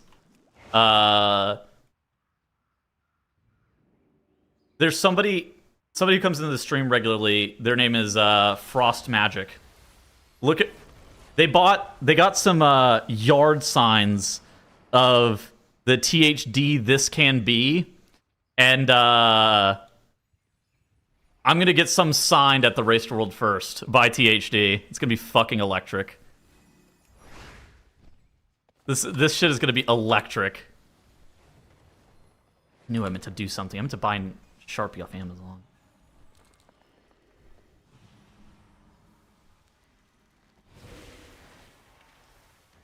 Yeah, we get some signed by THD at the race. It's gonna be fucking sick. THD is my favorite. Like, I love that guy. That guy's so fucking funny.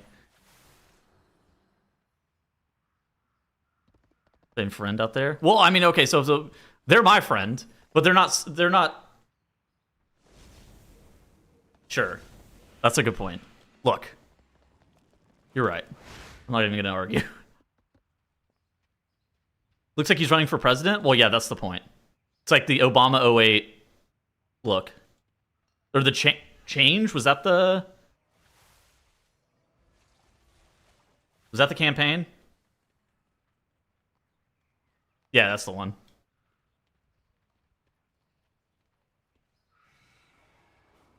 I need to check out.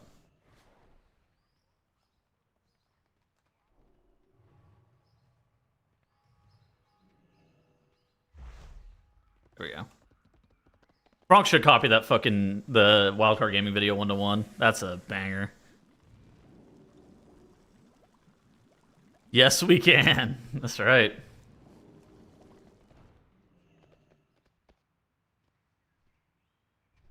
Thank you, Barack Obama. As there are no groups.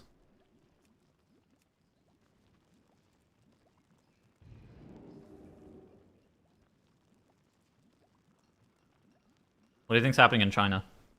Oh my god, wait. C-Mage is on the Temple of Sethralus. Oh no, he's watching Azuna on Temple of Sethralus. Does that say starting soon? Whose stream is that on? Is he just chat baiting? Oh no, he just forgot it.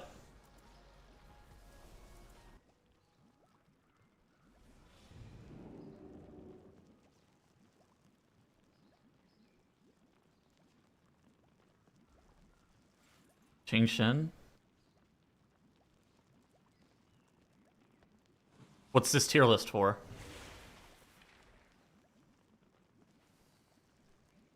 These have to be meta specs.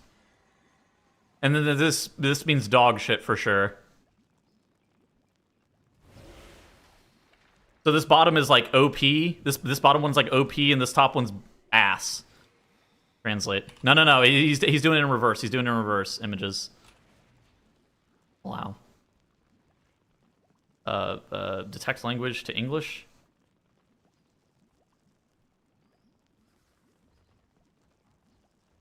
Distinct. The national team.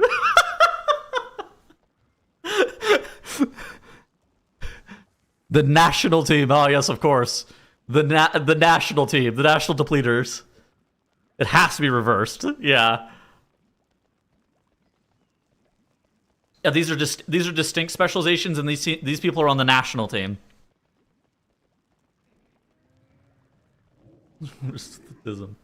Relax. Like this. Look, they're on the national team.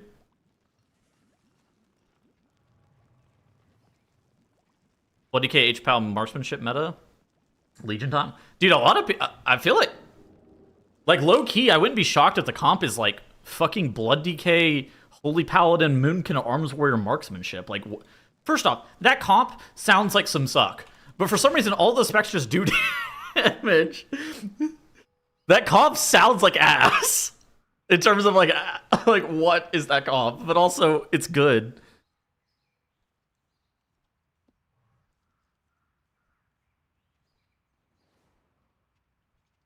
Bruin S? No, it's reverse. It's reverse.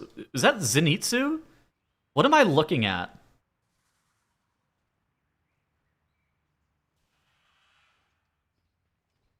What am I looking at?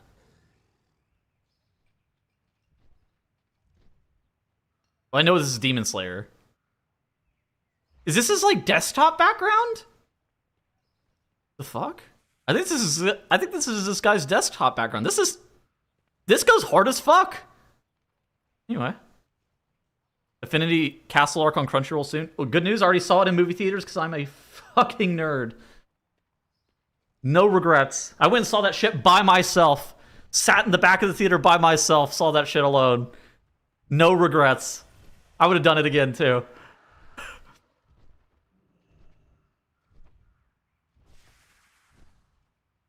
That movie was heat.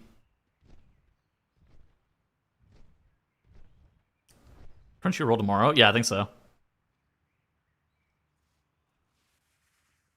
PTR in the evening. Is this guy on the PTR still? This guy's in a Ruby. What's he playing? Warrior?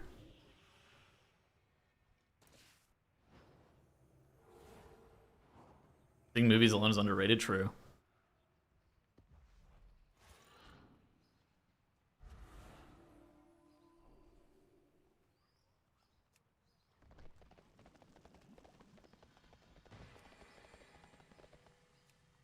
There's a lot of good DPS this season, though. Like a surprising amount of good DPS this season.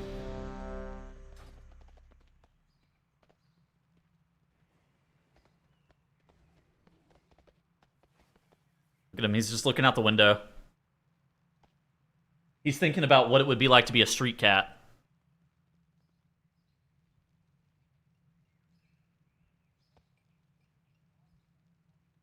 Longing for the days. He's for the streets. The premium views get you more payout. Yes. Yeah, what do you want? Yes, because YouTube premium viewers, it's kind of similar to Twitch Turbo subscribers. They're viewed as like a more highly profitable viewer, and so then YouTube gives you more. They give you a cut of the revenue.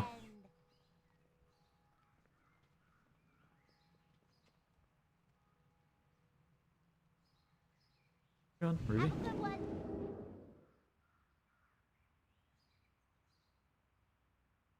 A funny statistic is 75% of the people that watch my YouTube videos watch with an ad blocker, though. Good shit.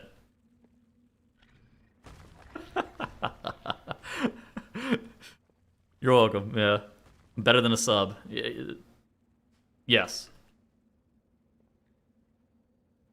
YouTube Premium is good. Dude, that is like the only subscription service I pay for too. I fucking love YouTube Premium. That's my fave.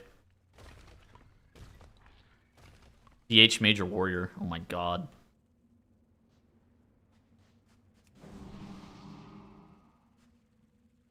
It's time to come home to Warrior for the first time ever. Arms is back.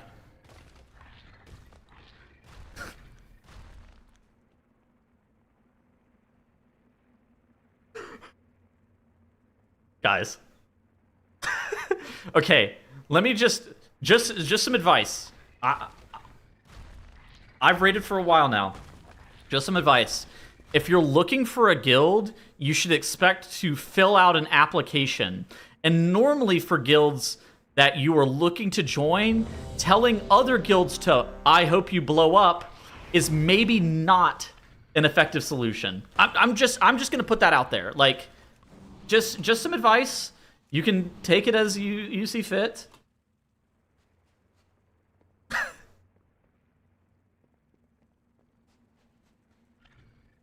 He needs to join Growl's Guild. Oh my god.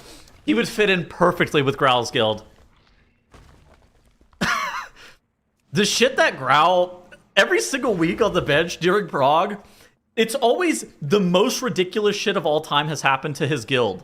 I genuinely have never seen a guild that is more dysfunctional than Get Help. I don't even know how, I don't know how the guild's not dead, first off. But secondly, it's always, like, they have like 3 tanks a tier.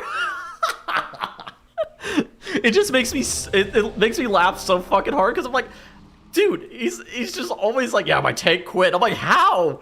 What has gone on to where your tanks are constantly quitting? 5, 4, 3, 2, 1.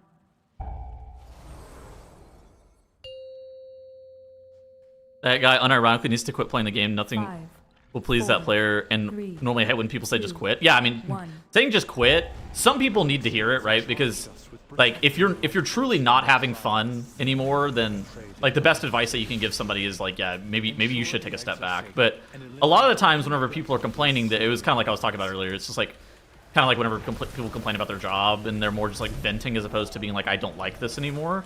But that guy, he definitely seems like he just genuinely does not like World of Warcraft. All right, big fucking dam. Big starfires. Big damn judge.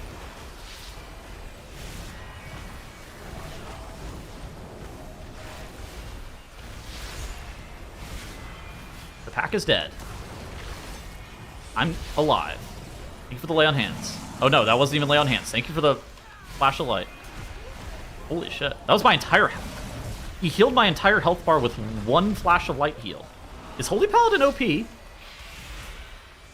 only you could have understood the righteousness of our cause. I'm just asking. Such a pointless death. People are not good at interpreting whether their thoughts are bitching or real criticism. Yeah, of course. I mean, I think it's kind of... I definitely struggle with interpreting what people are saying sometimes, and it's more just like, sometimes I have to sit there and ask, are you complaining because you want a solution? Like, are you looking for a solution, or are you just trying to vent? Because, like, those are very different. The approach for, like, what I'm supposed to say back is very different. Like, if you're just venting and you don't really want a solution, I shouldn't say what I'm thinking. Aesthetism? Look. Yeah, probably.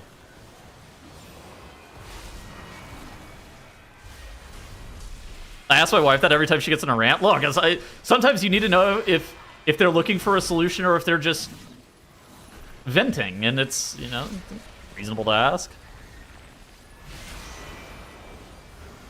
Love him anyways. Whoa. I'm using Ellesmere UI for my nameplates.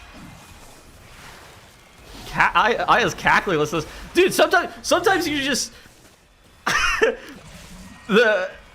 somebody will say something. You're like, hold on. Am I supposed to give you advice, or am I supposed to listen? I am an Ellesmere UI simp. Yeah, I'm in. Oh my gosh, I'm beaming that? Petals doesn't hate me, it's just autism. I don't know why you ever thought I hate you. Whoa, whoa, whoa, I don't have autism, I'm undiagnosed.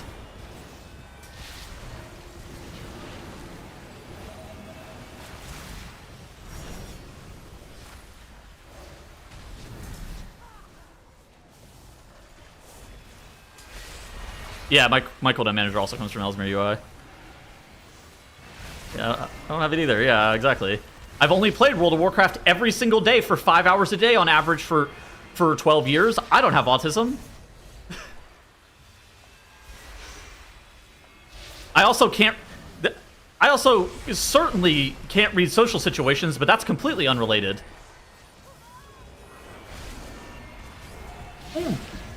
I'm dead. I'm alive.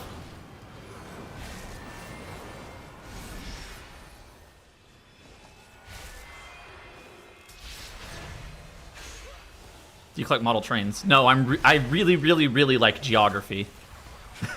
Like, more than most people should.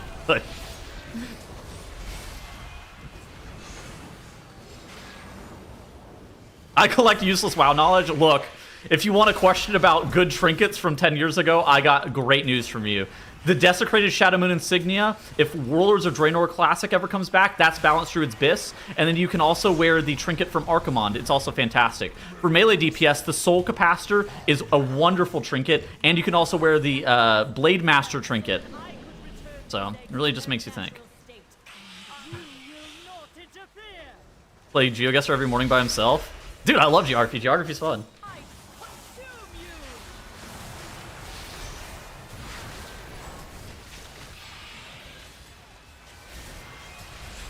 Date announced. All right, let me guess. August 11th. And August 18th for the patch. Or for the season starting. I put all my money in it on Polymarket. It's got to pay off. Insider knowledge? No, no, no, no, no, no, no. No insider knowledge. People who use Polymarket aren't allowed to insider trade. Isn't that the purpose of that? What is it called? A prediction market or some shit? Yeah, I learned from LinkedIn, personally. Yeah. I personally just read Mr. GM's Twitter. That's where I get all of my knowledge from.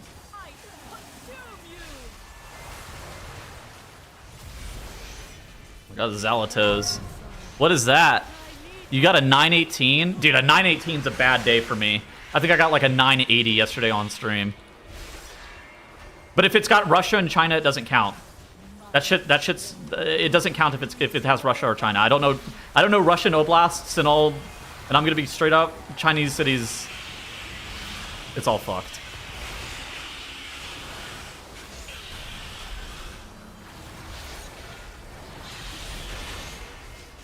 It was an all-time method move. Dude, I don't know. I doubt that guy had an NDA. I think that guy was legitimately just stupid. I got a 990 yesterday. Oh, GG. GG.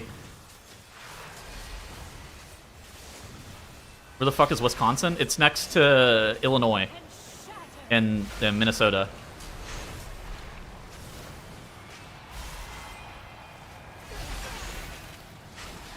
Oh, wait, I need to res that guy. Oh, no, that guy.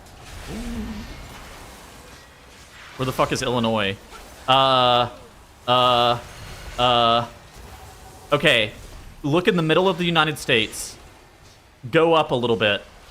Do you see that the first Great Lake on the right? That's Lake Michigan.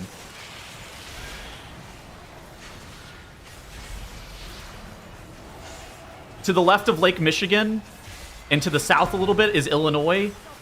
To the north and to the left a little bit, that's Wisconsin.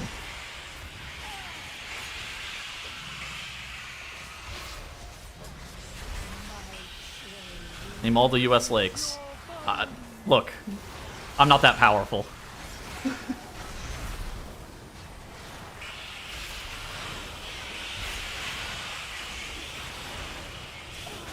This is like when Name All the Lakes is like that one time that Jack told me to name 10 books.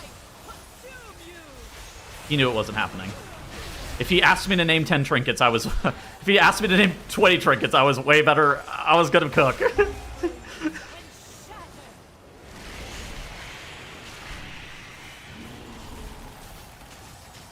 August 18th. Oh my god. Season 2 poggers.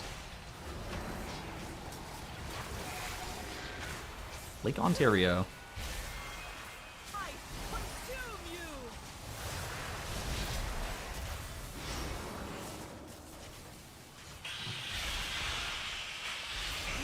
Flyover states?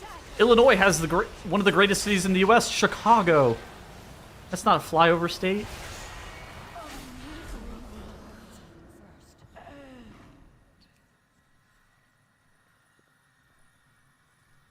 Good work, champion.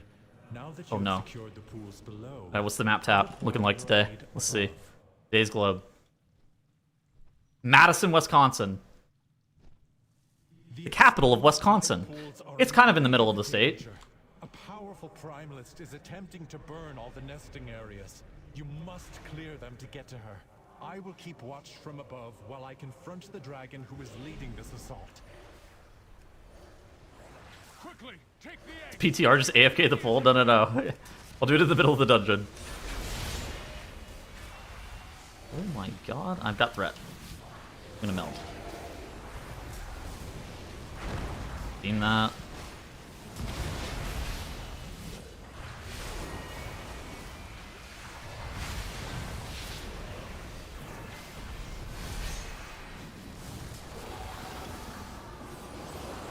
It's probably like, I don't know, 50 miles west of Milwaukee or something.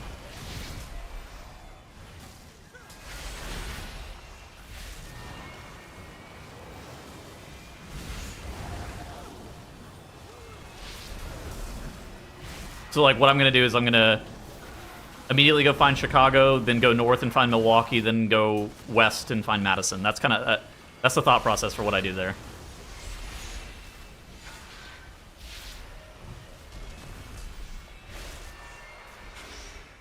And then other cities, I just kind of hope that I know where they are.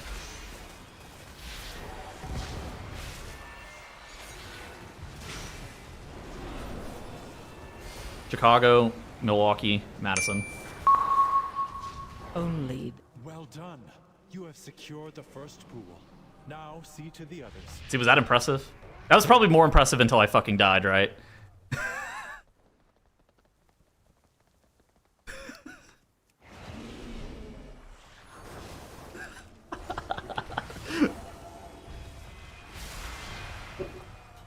Dorky's from like Queens or something, bro. Yonkers.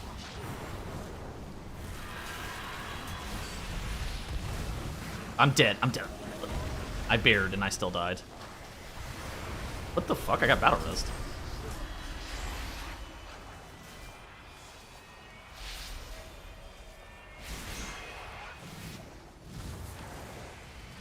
Bro?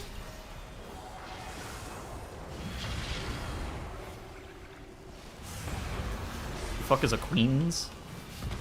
Like, Victoria. Elizabeth.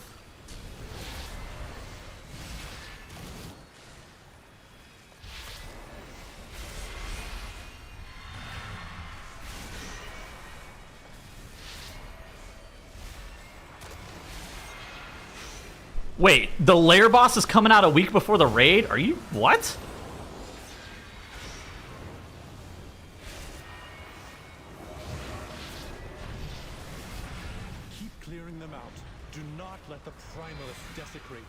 That shit drops myth track gear, doesn't it? Log in. So many splits. Guys. I don't know. People who are doing splits win again. Man. Blizzard's out to get me, I think, and... it's a world boss? It drops myth track gear!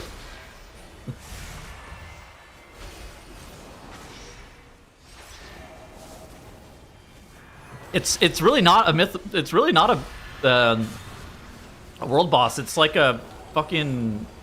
It's like this. It's like Rotmire. It's way more close. It's like way closer to Rotmire.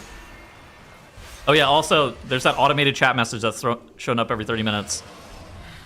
I made a video about Echo's performance in the first Great Push. You can interpret that as you wish. It's going to be released on Thursday. But if you want to watch it early, you can watch it on my Patreon for $5 a month. There we go. I gotta plug that.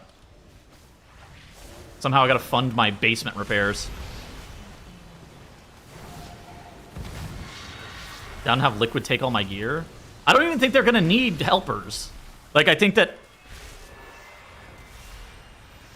Nah, surely they don't need helpers for... I guess... Nah, surely they don't need helpers, right? I mean, unless...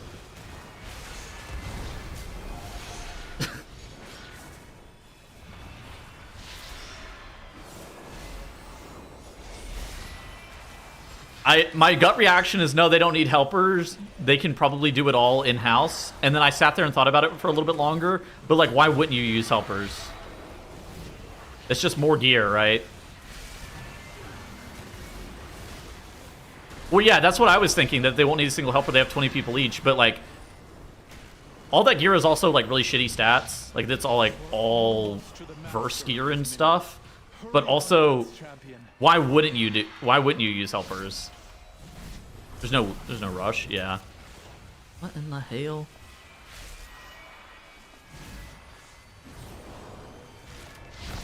Still free crest piece. Yeah, well, I think that this is the reason that you would use a helper. Is because you can probably get more than one free crest piece, depending on... Like, it's... yeah.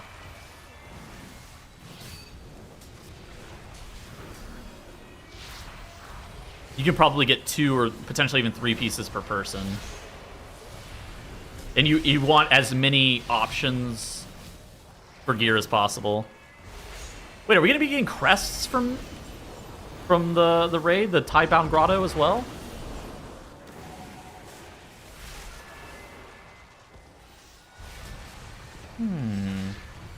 Really makes you think.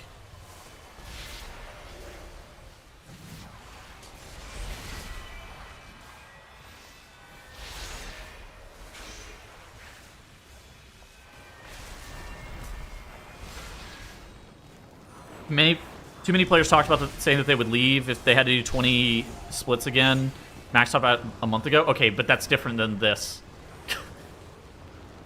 What they were referring to is the preparation that is required at the beginning of the expansion and like for splits and stuff like that. It's very likely that the Tidebound Grotto is not hard, and they already have the characters. Right, they just need pumpkins. Like, they literally just need some jack-o'-lantern characters that I fucking are hate Tails being happy. What a there dickhead. to feed loot to other Fucking people. Tails. Yo, Salaman Ditch. Thank you for the sub. What are we up to for Doug now? 8? Doug, it might be coming home. 12 more subs, and then we give my cat a treat. What? Yo, he's escaping. Where's he going? Look at him. He's in the fucking windowsill. Yo, get him out. Probably not going anywhere.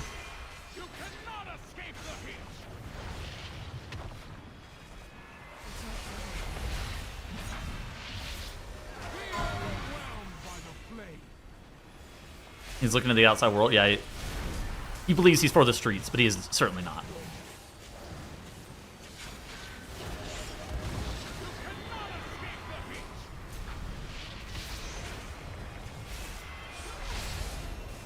Yo, Evade, I have a question.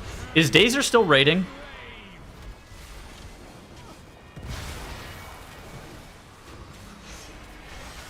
Yes, okay.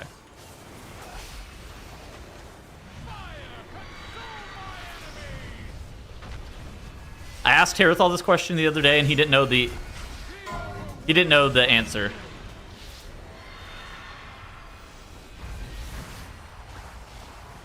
Like he said, what he said was last I heard was yes, but I'm not 100% sure.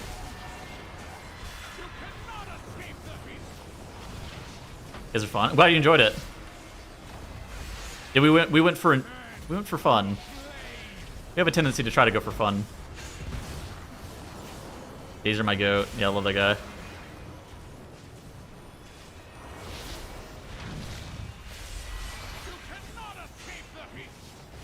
You know what I think Growl needs? Growl needs a cat, a waffle cat that moves its mouth whenever he talks.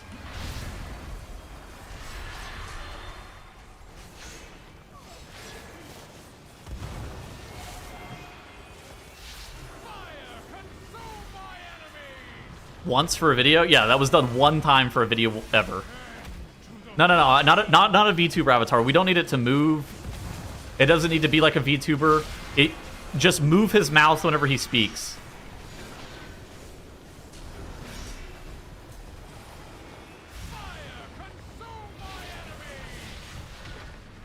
Yeah, PNG tuber. Exactly.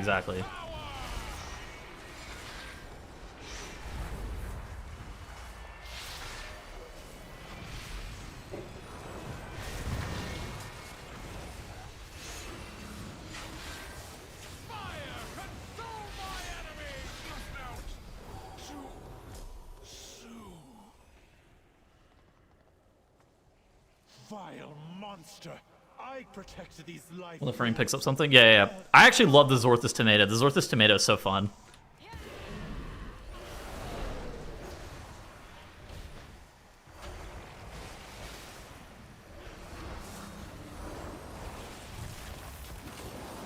Dude, Zorthus' most recent tweet, also insane.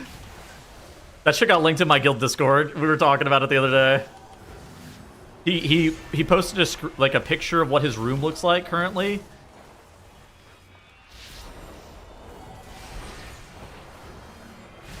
Oh my goodness. People were equating it to Asmongold. I will say, to give Zorthus a little bit of credit, his room is way better than Asmongold because Asmongold has a bunch of like nasty ass like food and boxes, like food boxes and old waste and shit like that in his room. Zorthus at least, all of the stuff that was on his floor were clothes and empty Amazon boxes. Now, it's not a ton better, admittedly, but it's not like he is gonna have mold growing in his house. He showed the rest of his house once. It was not pretty. Oh no. Low key, he just needs to clean it once and then hire some cleaning service to show up once every 2 weeks, and I bet that will be a game changer for the rest of his life. Now, I know that the reason that his house isn't clean isn't because he can't, because he doesn't want to, which I think is maybe a different thing.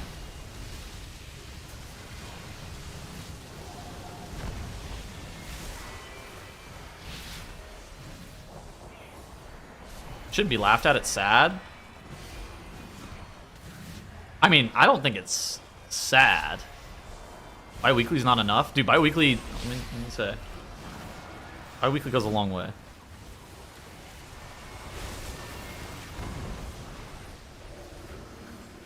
Damn, no Jack this race? Yeah, I heard that the other day. I heard that Jack said that on his stream.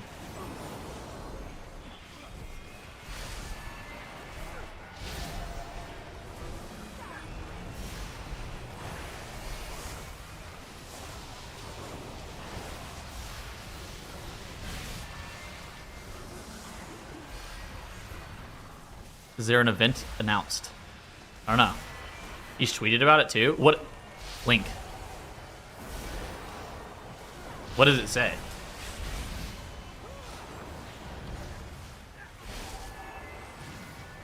I think there's a tension between bringing on good casters and also mixing up the roster variety.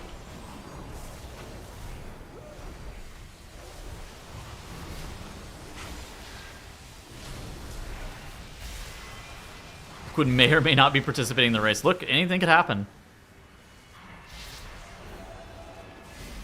So many more streams and videos. Hope you all enjoy them.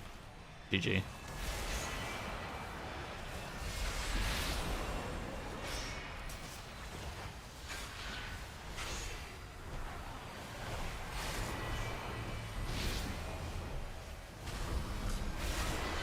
Bi-weekly is better than never. I will say, bi-weekly is pretty chill. Force Queen cannot stop us. We are the truth. Dragon.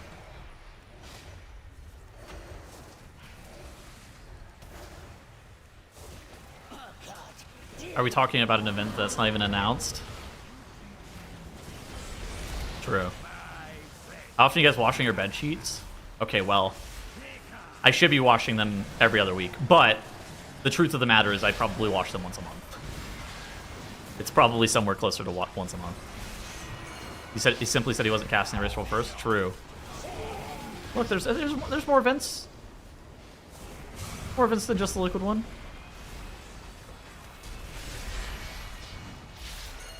Once a month is not bad IMO. Look, yeah. I feel like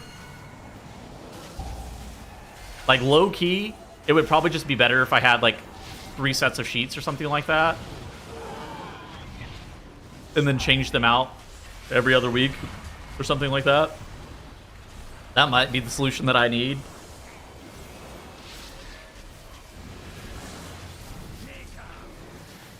Three times per year. Oh my god.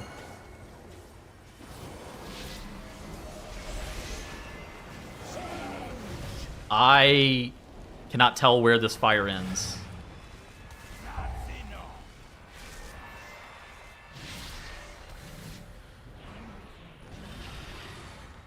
I'm stuck, chat. What the fuck? What do I do? I don't like what's going on here.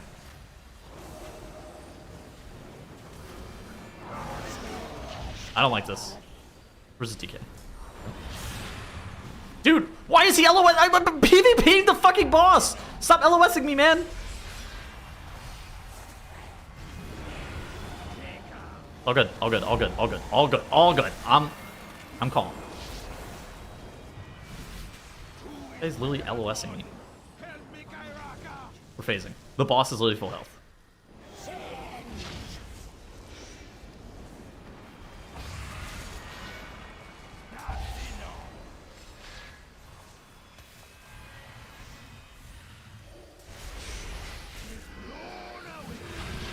What is this positioning? Whis. It's literally fucking Whis. I have threat on the boss.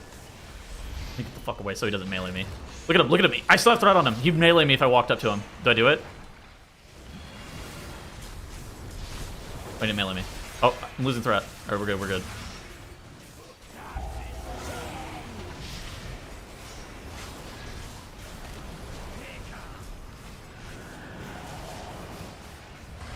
But not the distance? I mean, that shit. Yeah. The effect, the frontal effect actually has a clear edge, but this, you know, it's not. Like, you can see where it ends if you're looking at it, and I think it's pretty clear where it ends if you're like looking at it, but it's not clear. Oh my god, I need a weak aura.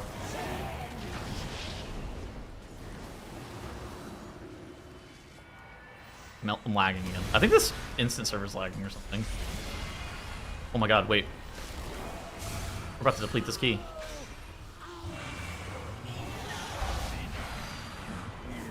Do my AoE. Alright, not bad. Ooh.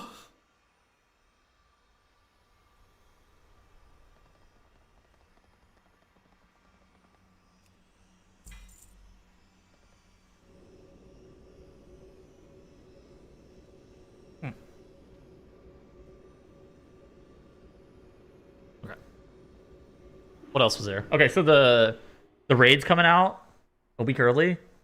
Flex Mythic raid available before Season 2 begins. Week of August 12th. What? For American. Whatever. Are you playing anything else other than the Moon Connects patch? Depends.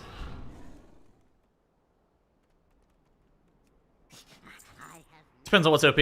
Could be down. Definitely gonna do a 0 to hero on a melee DPS at some point, so I'll have some melee DPS randomly. Rogue. Oh my god.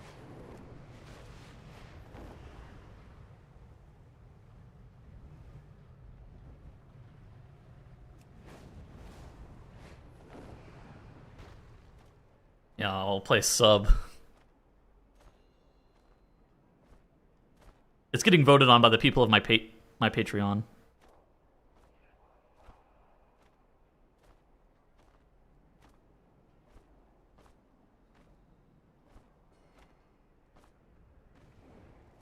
Oh, yeah, what are we doing? Haarlem, Netherlands. I don't know exactly where this is. I'll just guess in the Netherlands. Oh, okay, not bad. GG.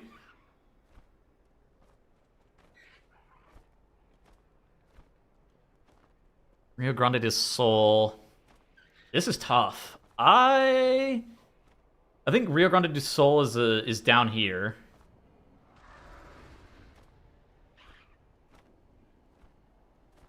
I'm gonna guess here.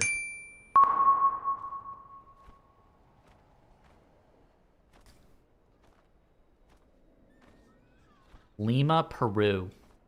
Fuck, dude.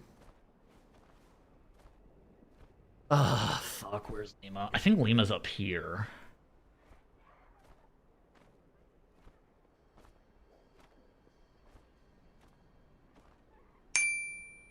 Oh, it's on the water? Oh, fuck. I fucked up. Oh, I don't know where this is.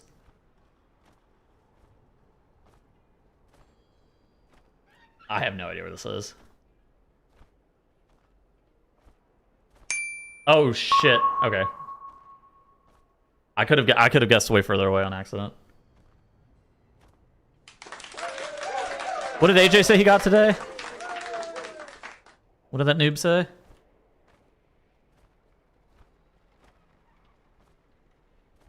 Chile flop. What did you get? 918? Oh, I'm the fucking best. I'm the GOAT.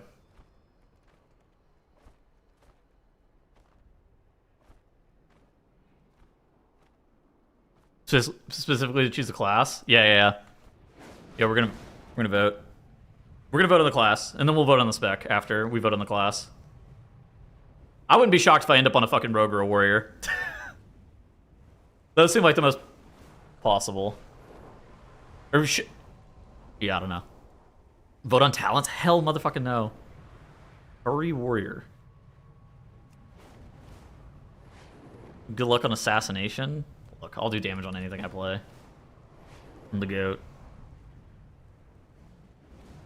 Furry. A Volpera furry warrior. That seems like some shit I would do on as a joke. A furry warrior.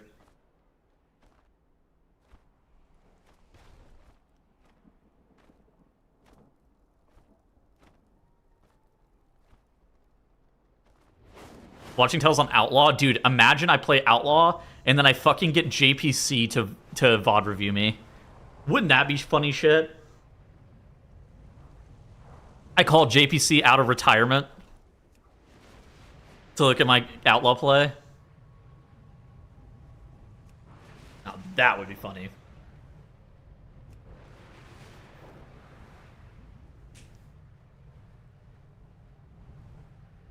Put some OSRS on the screen while you got it? Yeah, I'll just be standing there with Zuckhelm on too.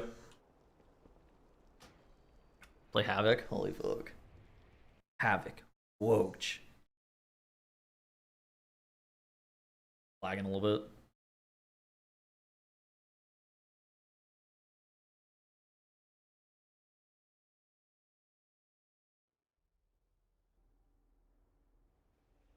I don't know what country this is.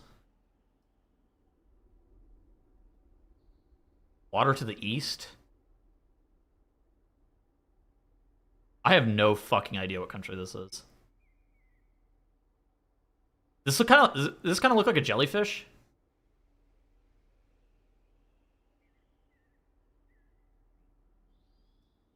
Nah, this is not Denmark, because Denmark would have all the islands over here.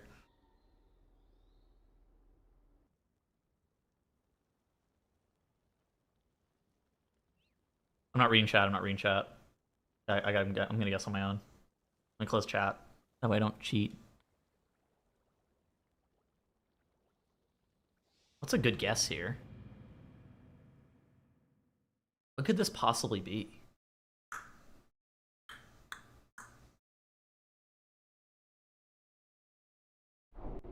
Fuck. Is water.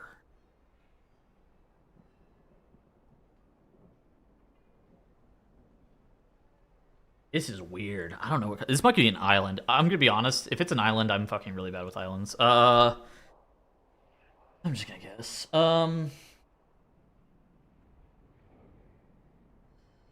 What's a good guess here? Or something? Is it is it something in Central America? If it's a Caribbean island, I'm just gonna say right now I'm fucked. But if it's somewhere in Central America, what could look like this? Belize, maybe? Oh yeah, no, I'm fucked. Not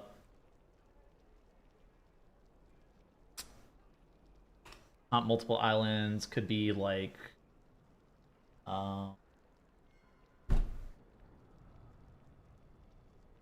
it's not like St. Kitts and Nevis, not Antigua and Barbuda, not Trinidad and Tobago. It's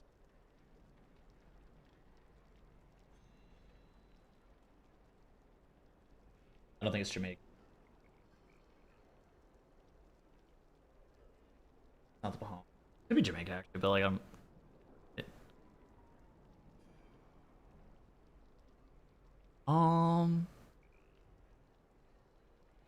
what could it be?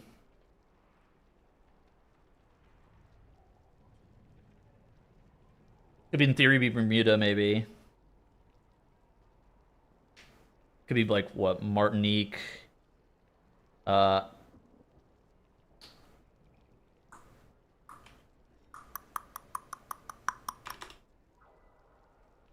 It could be Saint Martin. Oh, it was Martinique. Oh, it actually was Martinique. What the fuck? Okay, good.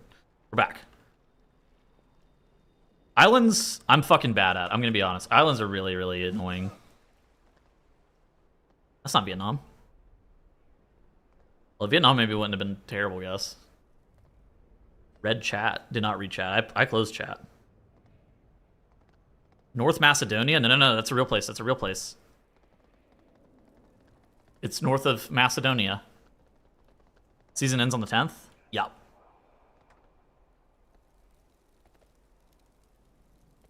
Shindig and JPC VOD review on Rogue. Oh my god, that'd be funny shit. Will you play Classic Plus? I will. Yeah, I'll try it. I'm gonna give it like an honest, like real attempt. For content, right? For fun.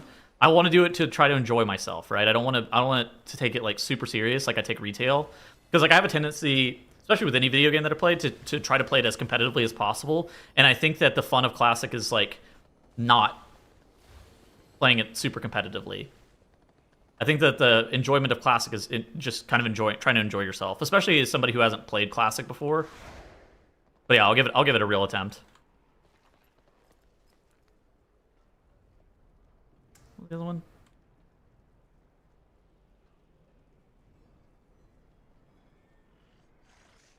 A chat Classic Plus guild could be fun. Classic Andes would get mad at that statement. What about it? That Classic is more fun if you don't take it serious?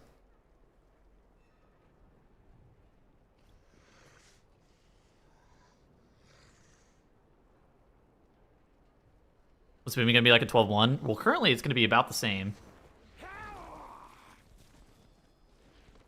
I'm the fucking best! I might be the GOAT! Wow. Everything's more fun if you don't take it seriously. Well, no, I'm going to go into it with the emphasis on trying to have fun. Not like... And not be competitive. I mean, I don't think Classic is meant to be competitive, right? It's meant to be like a slow-paced game that you just enjoy for fun. And I think for me, playing with the emphasis of like, oh yeah, I'm going to be like fucking doing all this max level content and blah, blah, blah, blah, blah, blah, blah. It just sets me up to be in the wrong mindset to have fun.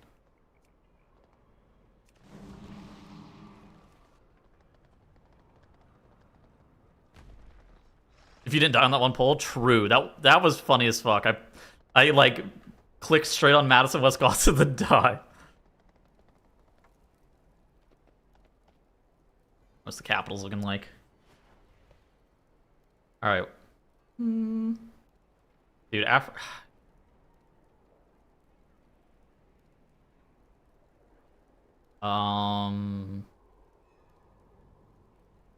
Delhi's warmer.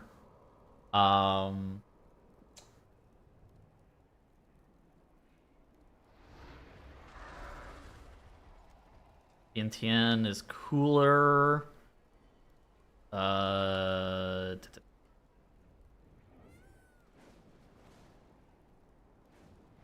Baghdad's cooler.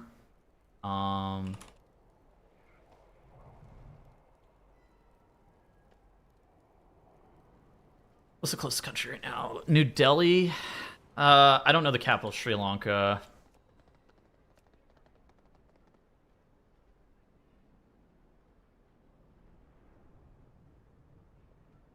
You said Kathmandu? I mean, I don't think it's Nepal. Maybe it is. Kathmandu's closer. So what is this? This is let me think. It's Dhaka. Dhaka? Dhaka? What's the... Is that not the capital of Bangladesh? Ah, Dhaka. Dhaka's cooler. Okay, so it's... What's the country? Bhutan? I don't know what the capital of Bhutan is. Bhutan. They had the coolest flag of all time, though. Thimphu.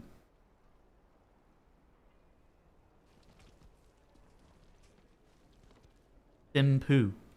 What's the capital of Sri Lanka? Colombo. Learn something new. There we go. Yeah, I don't know. Look, there's so many capitals. I probably, if it's in Europe, I'll know almost all of them. If it's in Asia, I'll know lots of them, but not all of them. The Middle East, I'm pretty good at. I don't know what fucking Bhutan's capital is. Yeah, did you talk about the release date? Yeah, I saw it. The only interesting thing with the release date announcement was mostly related to the raid stuff, where flexible myth rating is available before Season 2 begins.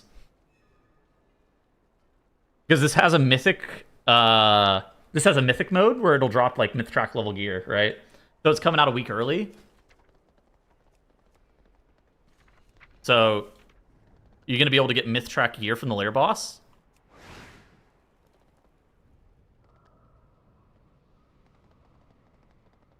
Yeah, a little bit weird. Anything more about the... No. I'm really good at the Middle East. Most of Asia I'm pretty good at. And I need to study more on Africa, frankly. I'm not that good at Africa. South America, I'm pretty good at. Well. This was put out. Blizzard fucked up the announcement. Lair's coming out the 18th. Official comms coming shortly. Where do you see that? Is that just conjecture? Or was that... Where'd you see that?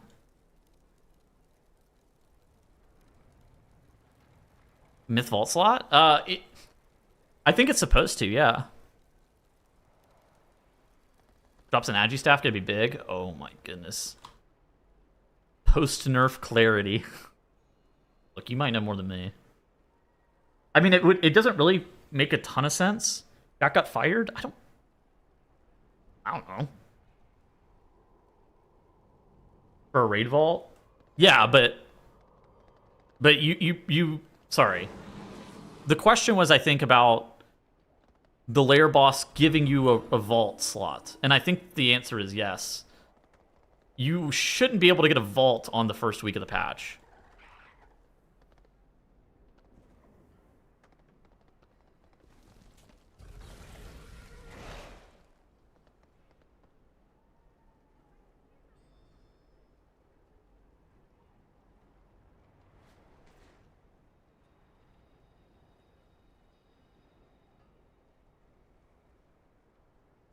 Heroic and Mythic dungeon difficulties and fresh dungeon rotation.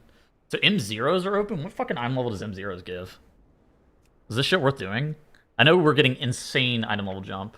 292? And it gives you champion 1 of 6?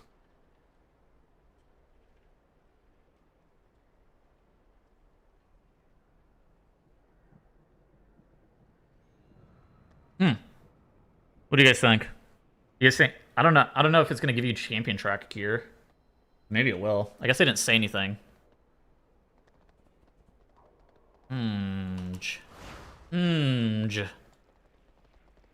Well, I mean, it's giving you 292 item level gear, right? There's a lot of gear that's probably, I mean, a weapon, a 292 item level weapon.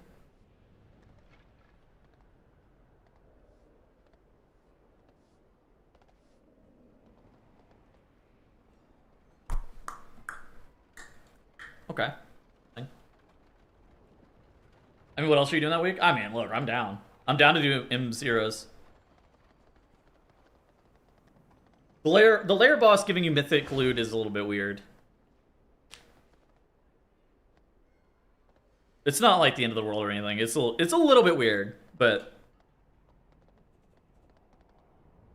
I have a question. I mean, there's also a question about crests, right?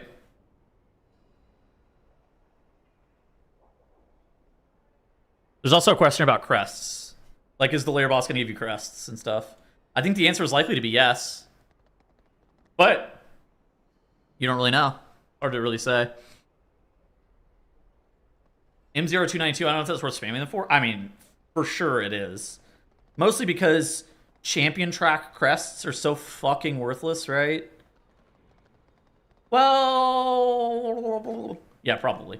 Champion track crests are kind of worthless. And so getting some champion track gear early on is probably worth.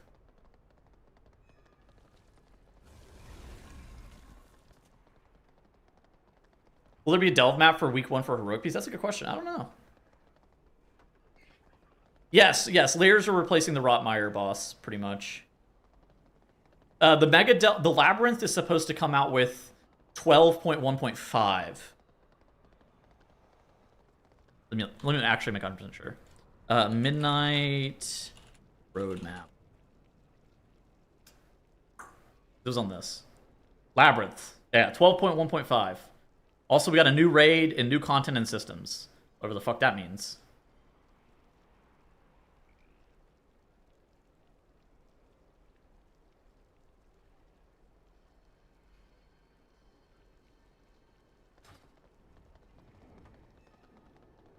I think it's really bad they released the layer a week early. I mean, the layer a week early is a bit weird. New aluminum foil. Oh my gosh, the aluminum foil woked.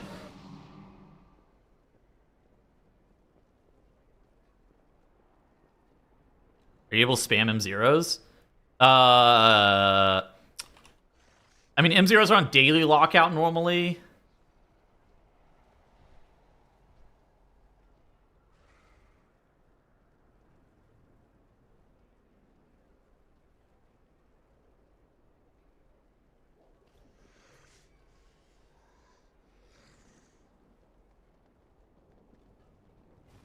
I shouldn't do this.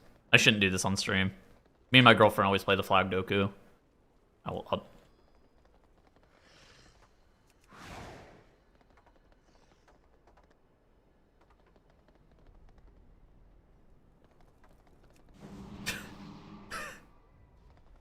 I shouldn't do it on stream.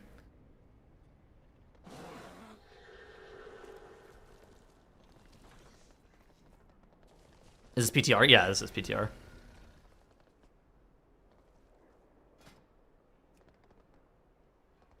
Gosh. Murder Row. I think I'm almost done getting preparation for all the dungeons. I feel like I know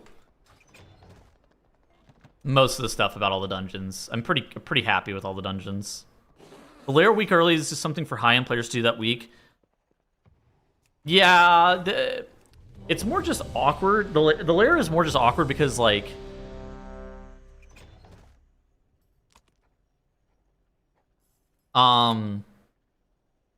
you really get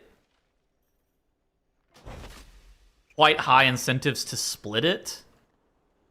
So like if you're a player that cares about being competitive, there's insane incentives to do more splits, which I know again is like a really niche, super sweaty thing. It's weird, my character's bricked, but I see people running around.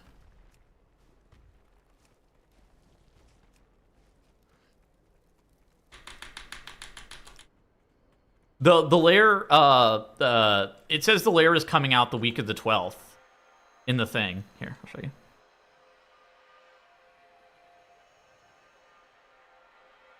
The week of August 12th, lair, the time-bound grotto, heroic, normal, and mythic. Tony Romo, DUI in Wisconsin. Look. Driving while drunk is bad. A hot take.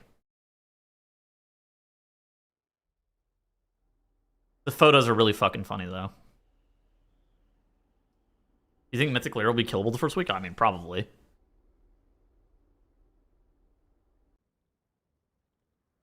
You do 2 versions of the lair to get the raid vault? That is a good fucking point.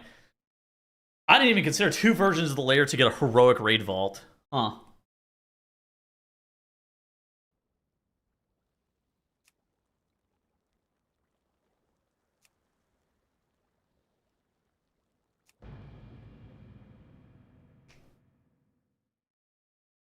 How to look on testing easier than Sportful? I actually did not do the layer testing. So the layer testing was like, I don't remember what fucking day that was. I actually did. I tested all of the other bosses except for the layer. I don't know anything about it. Multiple. Oh, the same encounter multiple difficulties doesn't count towards the wall. Oh, I actually didn't know that. Straight up, I did not know that. I mean, let me.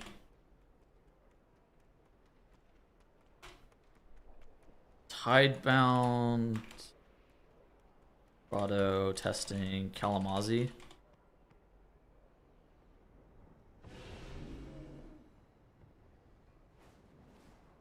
Does Boomy single target feel better in season 2? I mean, Moonkin single target is just good, yeah. So, Was this good? So now there's gonna be the orb in the center, and here's where the ad's gonna come to. So control the ads. We have some on one side at least, on the purple side we have one solo. Okay, the other bit. Is a Trophic the worst buff in God. Mythic Plus compared to what other classes bring? No. A Trophic is actually good in Mythic Plus. Blessing of the Bronze is fucking worthless. Paladin buff is actually worse. How do you remove the patches? Warlock is worse. Okay. But it seems like it's only on Mythic, which Yeah, those are all 3 worse. Yeah, okay. so the waves, guys, the waves. So watch the waves here. Hunter's Mark is probably close. Or Moon is safe, but looks good. Moon. Paladin buff not work on all damage though? No, I mean it does work on all damage, but I'd rather. That's the wave. Okay. A Trophic is 4% and works versus most damage in Mythic Plus. The issue in Raid is like, so a lot of the damage type in Mythic Plus is sourced from like melee swings on your fucking tank, right? Like that, I think that's normally like the #1 most, like the highest damage intake type is melee swings, and anything that actually lowers melee swings on a tank is actually fairly valuable. But no, I actually don't think a Trophic is that bad in Mythic Plus. I think a Trophic is bad in the sense that like most people just look at DPS as the end all be all.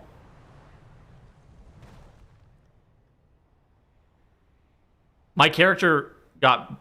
I can't log into my character again. It got bricked randomly. I'm trying to log back in. Give me a second.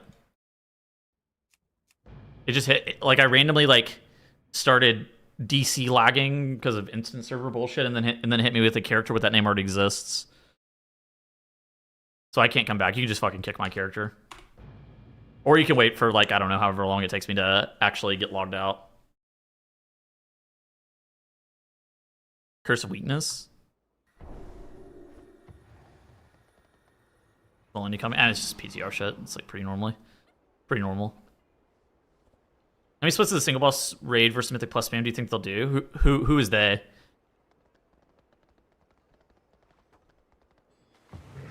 What do you think Evoker, Hunter, and Warlock will be next season? For Mythic Plus, I think Hunter is really good. I think Marksmanship specifically is quite overtuned currently. I've seen Destro Warlock. Destro Warlock seems like it's pretty good. I've seen some AF. AF was good at some point. I don't know where AF is anymore after the changes. I would not be shocked if AF is actually a lot worse. And then I haven't seen Demo like at all. I mean, I can look in logs and see what's going on with some of the Warlock specs. And then Evoker looks... I mean, AUG seems okay. Dev seems like it's complete ass. Monty's not happy with AF. AF was cool for a little bit. Dummy testing. The Sinister Single! Hey! What's up with these hunters, man? What about me? What the fuck about me? Yo, Buff Moonkin! Hey! Buff Bombkin! No need, no nerf.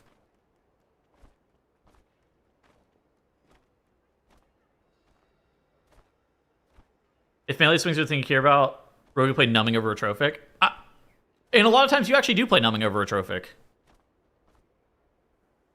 Those buffs from Rogue specifically are actually pretty good. Like, I know that they're not that valuable in Raid. In Mythic Plus, they're fairly good. Yeah, numbing is OP. Numbing is good. Atrophic is good in specific instances. Like, I think it's better than Paladin buff. Like, I think it's one of those things that, like, Rogue buff and Mythic Plus... Here, let me do tier list. Tier Maker... Dragonflight specs... Does this have Devour?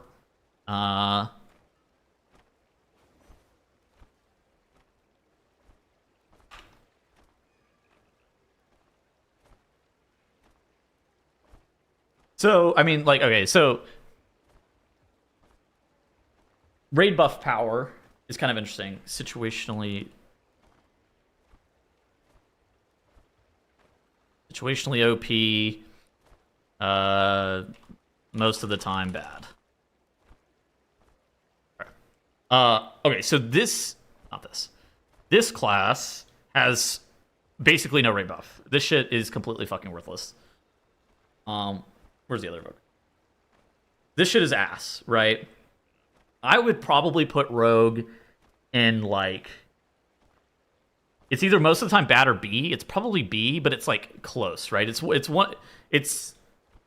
marginal between the two. So, like, this is most of the time not that good. Hunter's Mark is, like, normally not that great. Where the fucking is the other Hunter spec? And then... Actual mid. Some slander. No, I didn't even slander you. What the fuck? How the fuck would I slander you? I said that I bought the... I said that we got the posters. The yard signs. There's no slander. This shit's OP. Oh wait, not this shit. This shit's OP. The two raid buffs that are OP are Druid and Shaman. By, like, a lot. Those two raid buffs are insane. Right? Those are by far the best raid buffs for Mythic Plus. Like, no questions asked. They're, like, by far the best.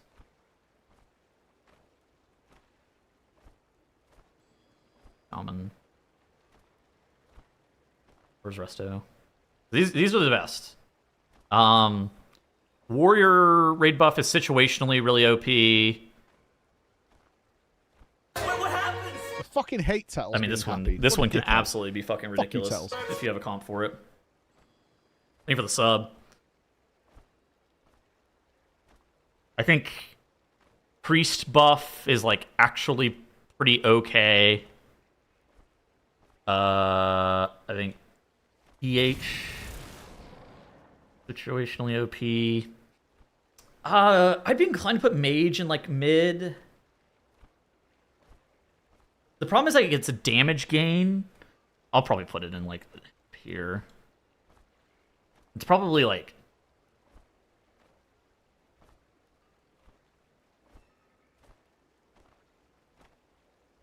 I'd put DK here. Like, grips are, like, good, but they're not, like, really OP. I mean, you could argue that grips are supposed to be situationally OP. I think it really just kind of depends. I think there's like a pretty big argument about that, but like yeah. Most of the time it's bad. And then like these are damage gains, right? And then this like no rebuff. And this goes up here, probably. This is why I put it. You can make some arguments that like you think that this shit, like some of these should be like down here. Like these are normally like damage gain stuff, right? These are like actually like pretty mid. You could argue that DK is maybe supposed to be up here because grips are like, I would say that they're more so mid than like situationally OP. If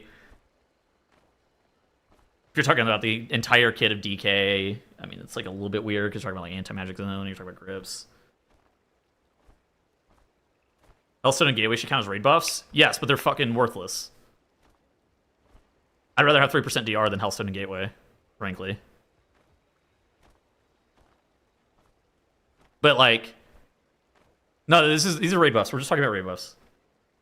But like, I think that there's a lot of classes that Rogue is equal with or better than. Warlock Curses. That's a good point. Warlock Curses are good. Okay, so Warlock is maybe supposed to be up here. Sure. Like, that's valid. Warlock Curses are actually pretty good. I would say most of the time bad. Lock has better utility than Rogue. I don't know about all that. Is Devo not insane? No, Devo is not insane. Not insane for Mythic Plus. This is for Mythic Plus specifically.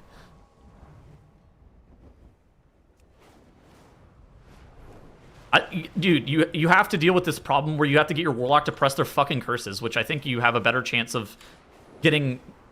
You have a better chance of getting a doctor's appointment within the next 24 hours than you do getting a Warlock to press a curse. Like, they'll press Blight one time, and that's best I can do is press Blight. Curses are really good. I think curses are situationally, like, pretty strong. But, like, curses AoE now. But it's not 100% uptime on AoE, is it? Og. Yeah, Og is... Blight is 100% uptime? Are you fucking kidding me? I didn't even... What the fuck? Oh, just not the empowered one. Oh. Wait, you can like What? Let me log in. What? I think I didn't know that. That's crazy I didn't know that. Verses are just AoE now? What the fuck?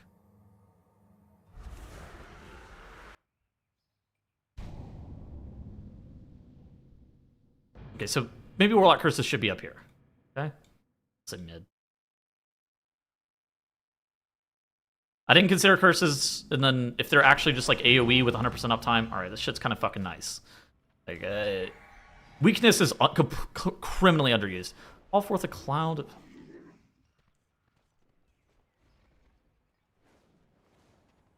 Oh, that's Blight.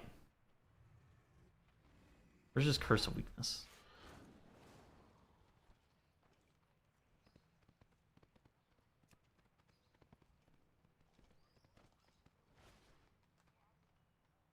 Foul Mouth is the talent that makes it AoE? What the heck? I'm learning Infinite.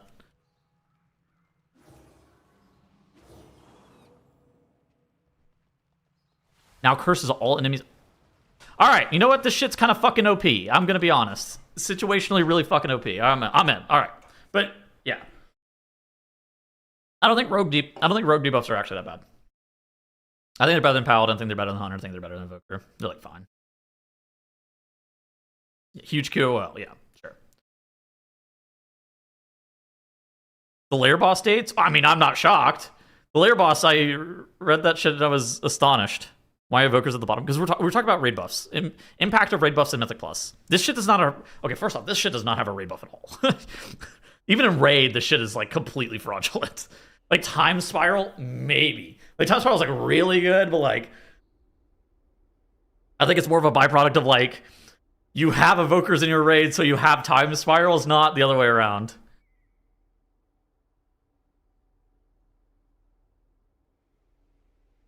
Are curses raid buffs or utility? It's, you know, we're talking about, like...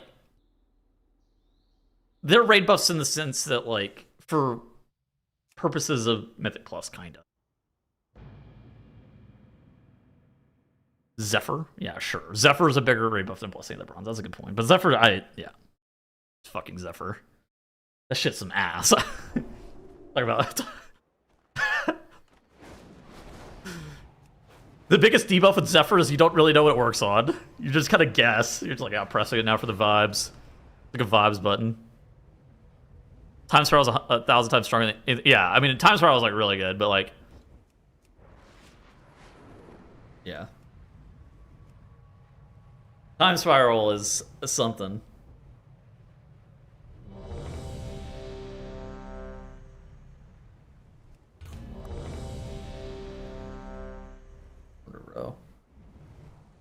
Blight, yeah, Blight is unbelievable too. Like, I think in a different season as well, Warlock curses are better. Specifically related to tongues. Oh my god, tongues can absolutely be a game changer if there's a lot of kicks or a very kick heavy dungeon. Obviously, Blizzard has gone in a direction where they've reduced the amount of overall kicks in dungeons, which is fantastic. I'm down. If you sent us back to War Within Season 1, and you have fucking Blight, or, you know, Dragonflight Season, any Dragonflight Season, it's like a game changer.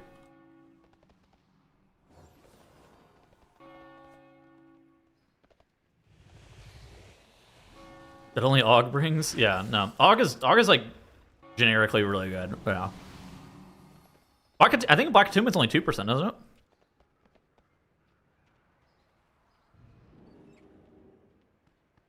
I went to the wrong thing.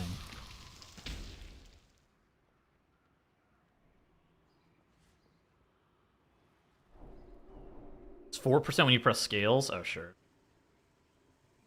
Only if you have Aspect's Favor talented.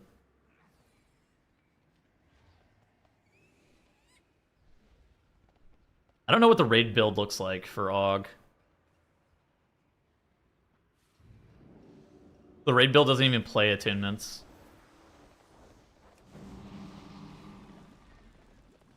No one runs Aspects Favor. I mean, you don't even play it in Mythic Plus. Terrible.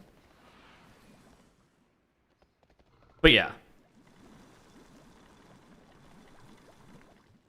Like, Rogue buff is much worse in Raid than it is in Mythic Plus. But that's because of how throughput-oriented Raid specifically is. Mythic Plus lives and dies by individual class tuning. That's the truth of how Mythic Plus works. It is very heavily based on individual class tuning and not very much so on Raid buffs. Because Raid is a collective, right? You have 14 DPS. Making your 14 DPS do 3% magic damage, as it turns out, is more individual damage gained than any one specialization is able to do. That's just the truth of it, right? In Mythic Plus, though, it's very frequently that you have specializations that do 10, 15, 20% more damage than other specializations. So it kind of lives and dies by individual class tuning.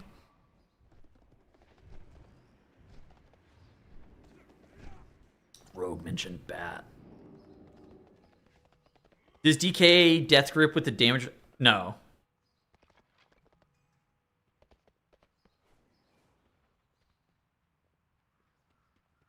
Satyr and Tongues are the exact same thing, aren't they? Yeah. From my understanding, Satyr and Tongues are the same thing.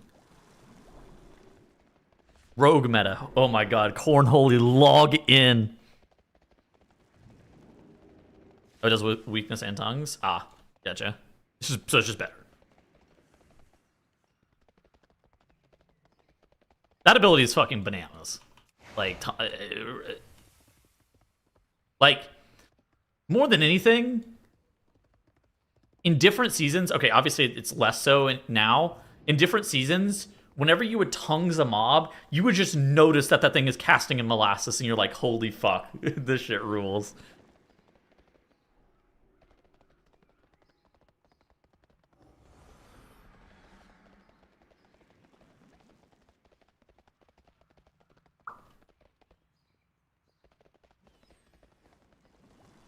I thought it didn't work on mobs that were CC immune. Maybe I'm wrong. Could be wrong. Been wrong before. Lifelong learner. Gotta gain more knowledge. But yeah, no. Anyways, but like I was saying, like individual kits matter way more than the collective for Mythic Plus. So like, the best thing your DPS can do is just do the most fucking damage on this planet, right? It doesn't really matter. It doesn't matter as much which raid buff they bring. There is, I would say, starting friction, where some specializations have it easier than others. Say you're a druid, say you're a shaman. You bring a premium raid buff. If you bring a premium raid buff, you have a little bit more wiggle room to get invited to a composition season in and season out. Now, there is, like, ultimately, if your spec just fucking sucks, it doesn't matter if you have a good or a bad raid buff. It really does not matter. You need your spec to just be good. 99%. Arms, Arcane plus Boomy. No. I think it's Marks. I think Marksmanship Hunter is the best DPS right now. I'm like, if Marks does not get nerfed, I think that Marks is the best DPS on the patch currently. I think it's Arms Marks Moonkin is what I think it is, but also Lamau, that comp sounds awful. Arms Marks Moonkin, that is a comp.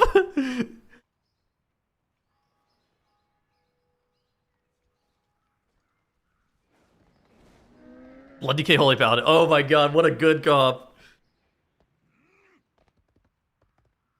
There's all funnel. I mean, you just play the best fucking DPS comp. Like, I don't know of a season that, like, there's almost 0 times where you have not played the best DPS composition and instead opted for something else.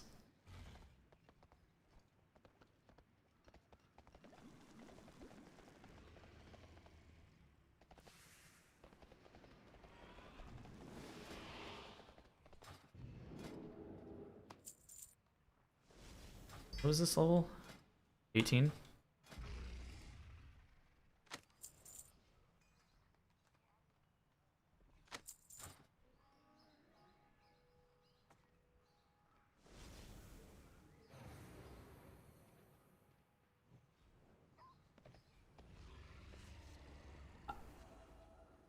Arms in current season, not in the meta comp? I don't think Arms is like top overall damage though in current season.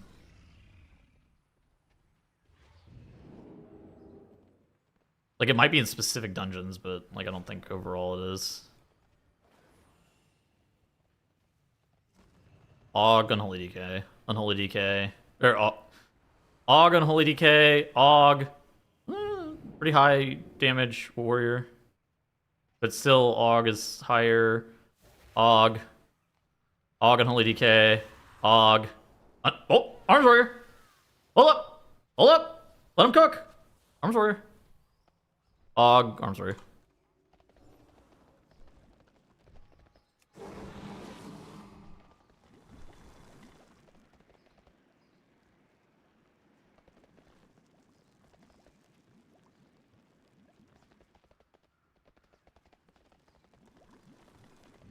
Alright. Murderer. Well, spit it out. Glad I But yeah, I mean, that's it certainly is close. Which there is a secondary comp that plays around Arms Warrior, right? Being the main character. Busier than usual. Which is valid as fuck. We need to act fast.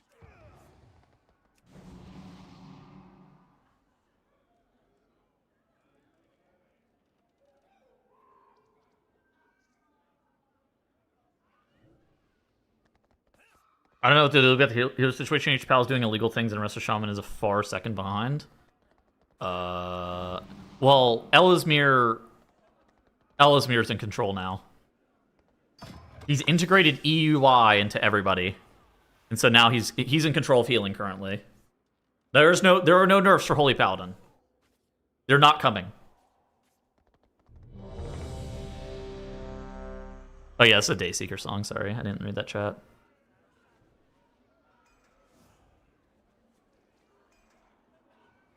Marks, Elemental, Og will compete for the left spot. I think Marksmanship, Elemental, Shaman, and Arcane Mage are competing for the left spot. I don't think it's Og. I think Og is like a little bit worse.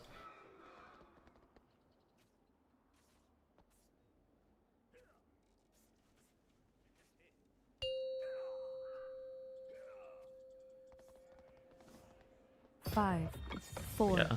3, 2, 1.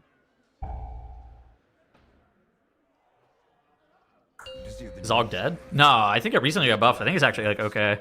5, From everything I've seen, it looks like it's like 3, 2. okay. Like One. actually not great, but like okay.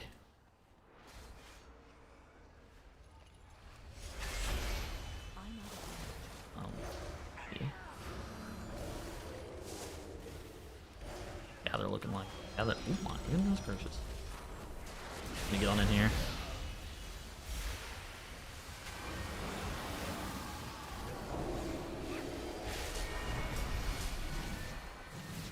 You can title this season? Nah. Don't care. Title for me is always kind of whatever. I know for a lot of people, title matters a lot. I just enjoy the journey more than I do enjoying, like, getting the reward. Title itself is kind of whatever. Not even 1%? Oh, no, I'll get that. I mean, I have, like, Resilient 22 or something. I just haven't played in, like, a month and a half, or... I haven't done a key session, like, a month and a half. Once you get it once, it's like, whatever. Yeah, like, the Mythic Plus title... I care a lot more about, like, playing, like, season in and season out, and, like, the weeks that I'm enjoying logging into retail. Those are the weeks that I'm enjoying playing and pushing. Multiple seasons now without playing the last 2 to 3 months. Look, if I was in a group that was good enough to do that, I would be fucking down. Those are, because, like, the last, like you said, the last, like, 2 months or whatever of the season, they're just kind of whatever for me. I'm just, like, you know, kind of done with the season, ready to see the next season, that kind of stuff. And so I don't really want to log in and just kind of grind live score.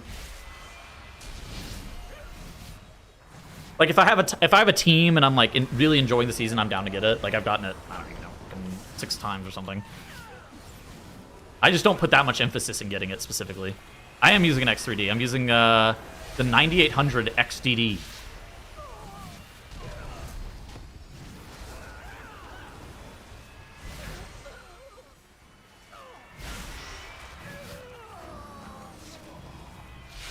You undervolt it. No.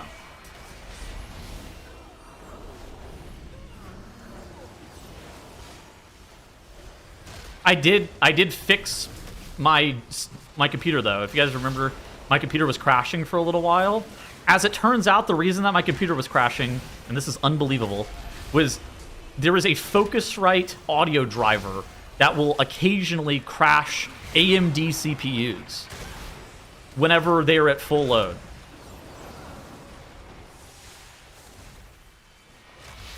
Some MIDI driver that I didn't even use for Focusrite was fucking crashing my computer. I literally I reinstalled my operating system, and I was still getting the crashes, and I could not for the life of me figure out why. And it makes so much more sense that it had to do with my Focusrite audio interface driver. Great advertisement. They do not sponsor me. That shit was troll. I literally couldn't... I thought I was going to end up buying a new CPU. I could not figure out for the life of me why my computer was crashing. But then I stumbled upon a Reddit thread. Makes links like something about Focusrite drivers. And then I started doing more research into it. And stumbled upon a Reddit thread talking about how Focusrite drivers were... A specific Focusrite driver was making some AMD CPUs crash. It was lovely. And then I disabled that driver... Because it's like it's a driver for, like, if you ever plug in,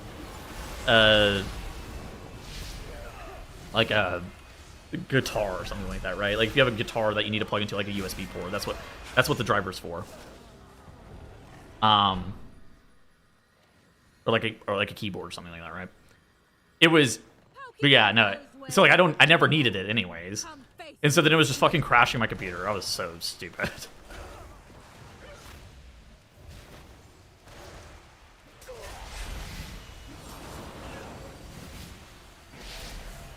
You mean shredding? Yeah, I got an electric guitar behind me.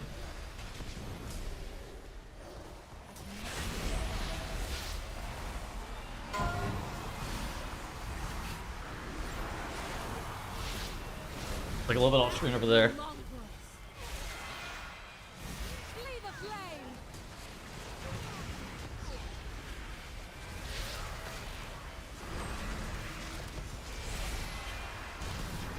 Yeah, I mean, the audio interface I've had, it's been fine for... I've had it for like 6 years or something. I have no issues with it. It happened, like, it's crazy because it actually, the crashes started like a week before Midnight came out. So apparently it was conflicting with some Windows update. Which I thought it was related towards my computer in Midnight. So I thought it was like the DX11, DX12 stuff that was going on about the same time, but it was not. I thought it was like a graphics driver issue. But I ran like, I did so many tests trying to figure out what was wrong, and was testing I did a bunch of like driver tests to see whenever the computer crashed, if the computer could tell me what driver was crashing, and it literally wouldn't, and for the life of me, I could not figure out why. They pushed back the layer boss? Oh yeah, of course, I'm not shocked. I'm really not that surprised.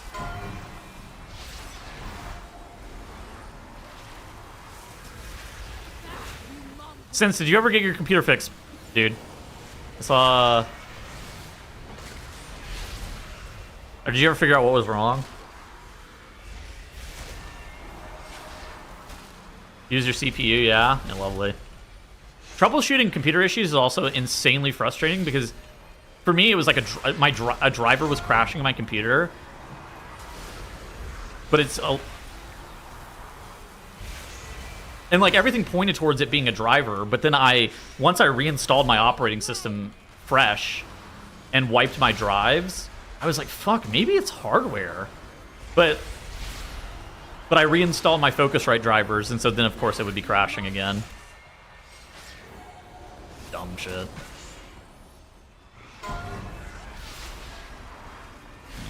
A big damn here. Ocean. Cooldowns. Focusrite. I like my Focusrite. But yeah, the drivers are insane. Insanely trolled. Like, I cannot believe that happened. It was crashing my computer for like forever too. Like months I could not figure out what was crashing it. What does Focusrite do? It's a digital audio interface. So it's like I plug my XLR cable from my microphone into it. And then it converts it to then it gives me a USB-C to USB output, and you plug it in your computer, and then it allows you to use your microphone.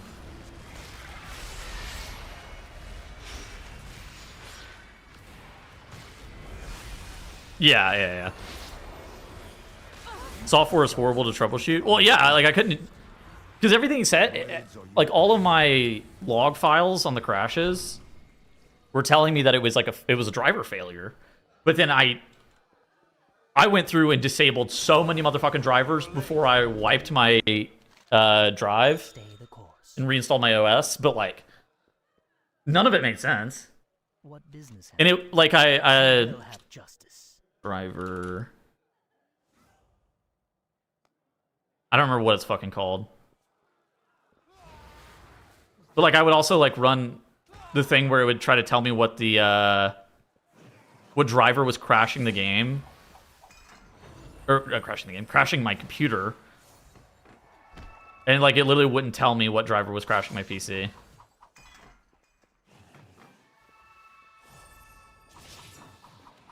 Like for some reason it was just like, yeah, we can't, because it would give me like a kernel driver failure as well. Like it was something that was like, what the fuck?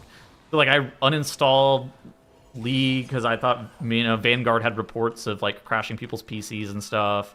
It was like everything got uninstalled. Uninstalled like Logitech, some bullshit Logitech software too. Like everything was getting uninstalled. Yeah. Windows was too stupid to tell me why it was crashing.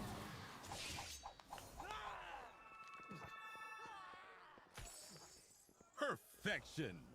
Hey, Uninstalling League is always a good move. No, I need it, I need it.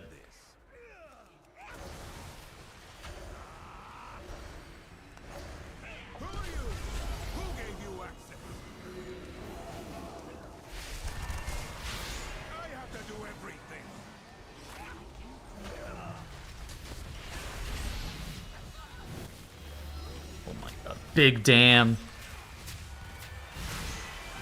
Computer science degree? Yeah, one that is not used. Nor is it actually that useful anymore, as it turns out. Shout out to Claude, but...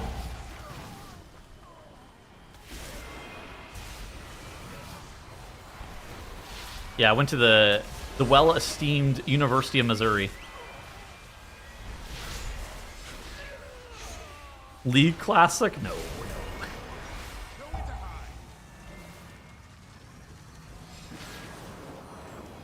Oh, no.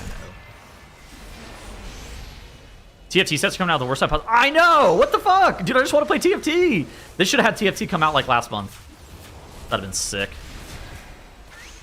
Guess I'm fried. Computer science and software engineering degrees are always going to be pretty valuable. Lately, I will say the job market's been pretty barren. Mostly because a lot more people have computer science degrees than there is available work for people with them, right? With how AI and Meta and Google and all these companies have like 95% of their code base now written by AI. And so it's one of those things that like, but there's always going to be work. Yeah, there's always going to be work. It's definitely going to be less. There's more people with degrees in computer science than there are jobs in computer science currently. CS degree versus software engineering as a process is a big deal. I mean, I know the difference between the two.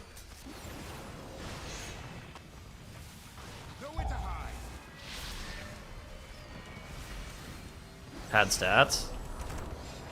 I only cited that from somebody in my guild works for Meta, and he said that 95% of their code base is written by AI now. But he could have been making that up. You never really know.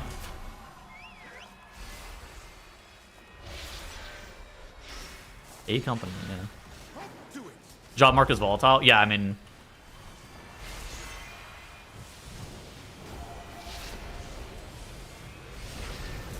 a company like Meta. AI adoption's flaky at best. Okay, sure. I don't know. Look again. I don't work there.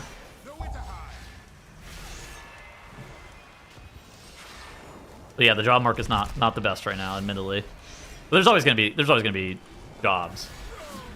There is a large distinction between software engineering and computer science, but not really the point. Software engineering is a much harder degree to get as well. Way too many motherfucking math classes, let me just tell you. I looked at it for about 5 seconds, looked at how many math classes were required, and I was like, nah.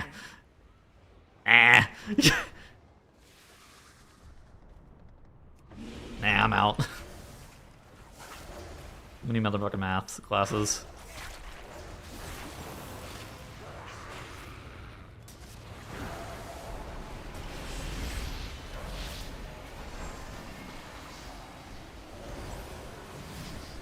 Also not that smart.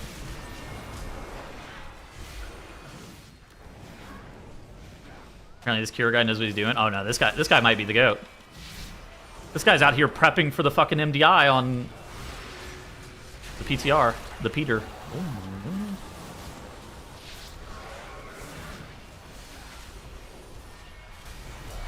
Discrete, yeah. I think that was the highest level math class I took.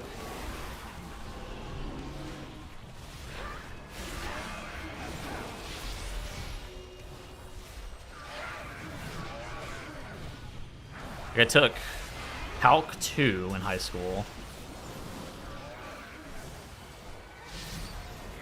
And then I haven't taken them. I'm gonna be honest, even simple arithmetic nowadays, I feel like a pumpkin.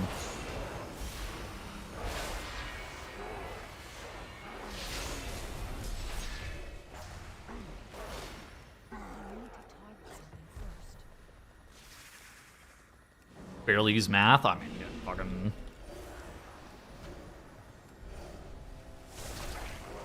Nine plus 10, 21. Is good after that? Yeah, fucking. But my brain is fried.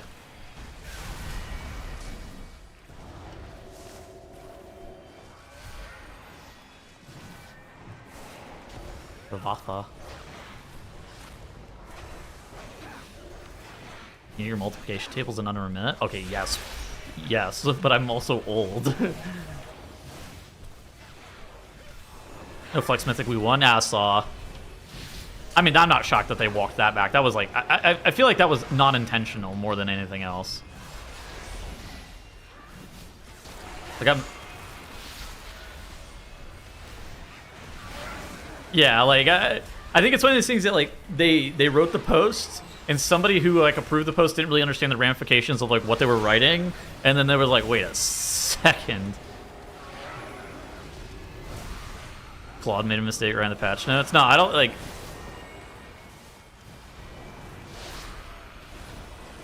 Kind of like the chain of command. Somebody did not know what the fuck that meant. Doug's plotting his escape? Yeah, he's plotting the Great Escape.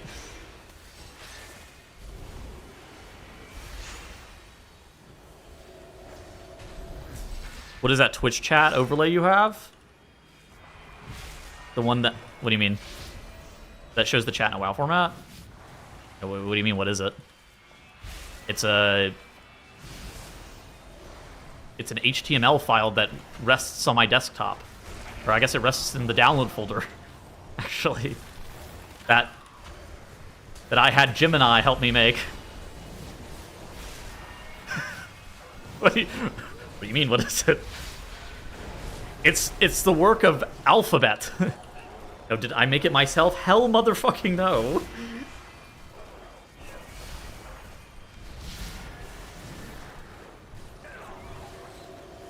It's the first project that I've coded in probably 4 years now, and now I understand.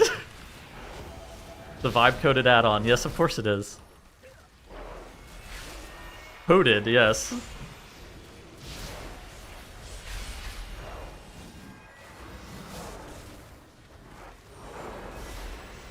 Petals predates the existence of Claude, yes.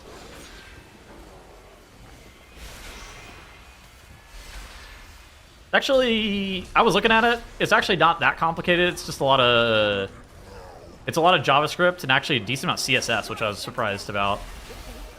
I'll have your head.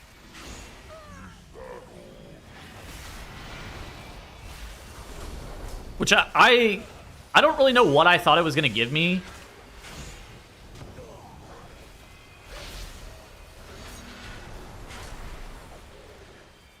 Which, yeah, like, again, I did not know what it was going to give me, and then it started spitting out an HTML file. I was like, what?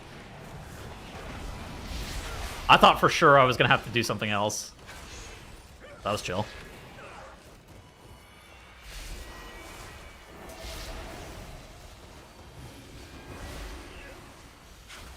It coded as a double entendre because HTML is not a programming language by most of it. Okay, sure.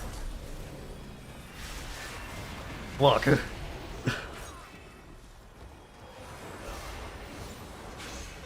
That was actually the class that I performed the worst in, was WebDev 1 and WebDev 2. It was taught by some really fucking hard-ass professor.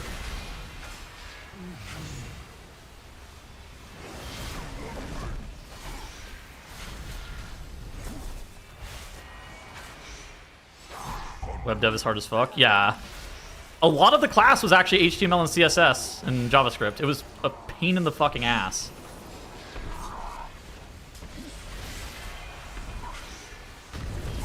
That was some...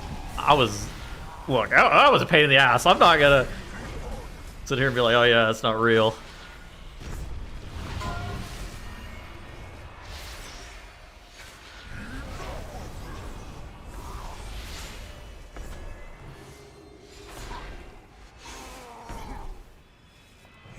I had a free AWS server for forever. I think it got recently deactivated because my university email finally got deactivated.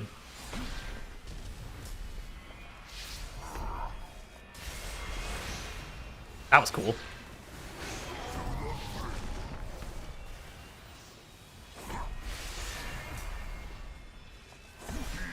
I hadn't used it in a really long time, so I was like, not like I was getting anything out of it.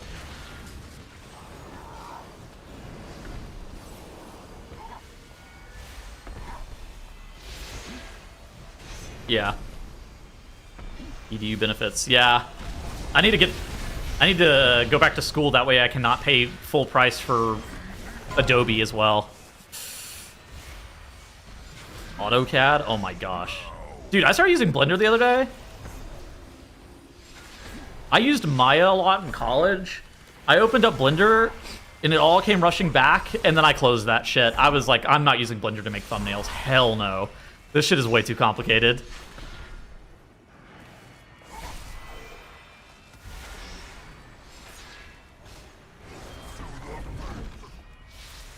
I hadn't thought about that shit in so long. Oh, like, oh my god. Adobe 5.5? Honestly, that's maybe better than Creative Cloud. Is there a reason to use an XLR marker over USB-C one? And so in theory, it should be better audio quality. In theory. Now, the actual...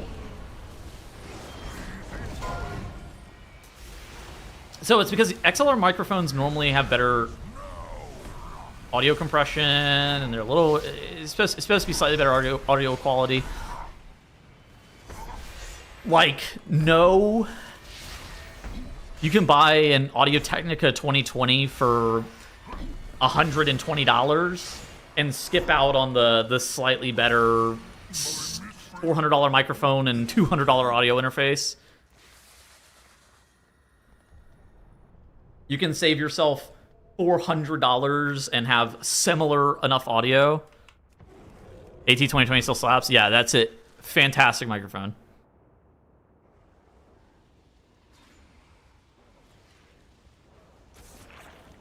The only real difference is the quality of the DAC. Yeah, I mean the DAC. Yes. Like it should be better audio quality. It's not always true. There's like digital compression and shit that.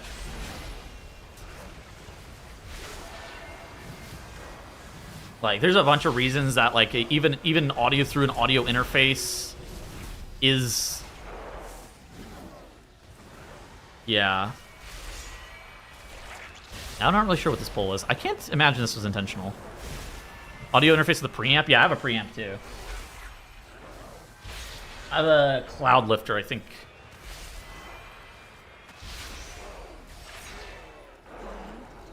Is the brand. But I also bought it when it was cheap. I was looking at it the other day. Apparently those things are like $300 fucking dollars. I mean, Havoc's damage profile is just really good. AR Havoc in general is just a very good specialization. Audio interfaces have better sound cards and drivers. Yeah, like again, in theory they should be better. There's this problem where Windows, you are kind of like at the mercy of Windows or Discord or whatever software that you're using. Up with the Hunter casters in this area? Well, they're imps. Have you ever seen imps? They just spam bolt, and they don't do anything else. They're not real casters. They're fake casters. They're actually like archers. The caster version of the archer. But yeah, I don't think there's... Now, this is somebody who has a $600 audio setup speaking. I don't think there's much reason to spend money on it, unless you were like, first off, flush with cash, and secondly, have like a pretty good reason to do it.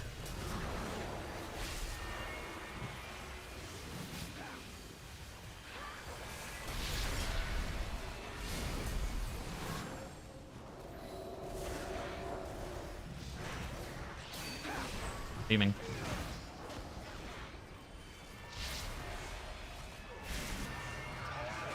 VoIP. I mean, yeah, Windows as well. I mean, like, people don't really talk about how dog shit Windows is, like, just enough, I don't think.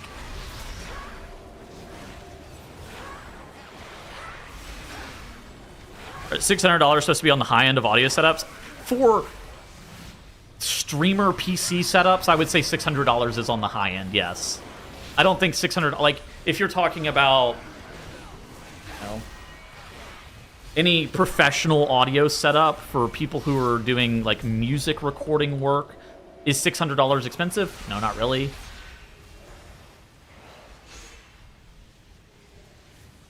But, because those audio setups for people who are doing, like, music recording work are, we're talking thousands. You know, the entry price point might be like $2,000. But in terms of like personal computer streaming setup, yeah, $600 is a lot. Yeah. I mean, the audio interfaces that they use are not even close to the same.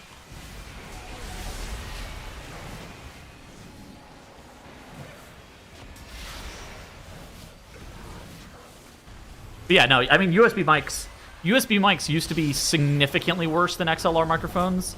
Like in the 2010, 2015 Blue Snowball era of microphone, those USB microphones were some ass. But like the AT2020, like Audio-Technica makes a USB microphone that's like really good. I think the big thing actually is like not having the mic on your desk. Like if you have like a stand, like an arm, a floating arm for even for a USB microphone, that's actually a big game changer in terms of audio quality. The closer the microphone is to your mouth also matters a lot as well.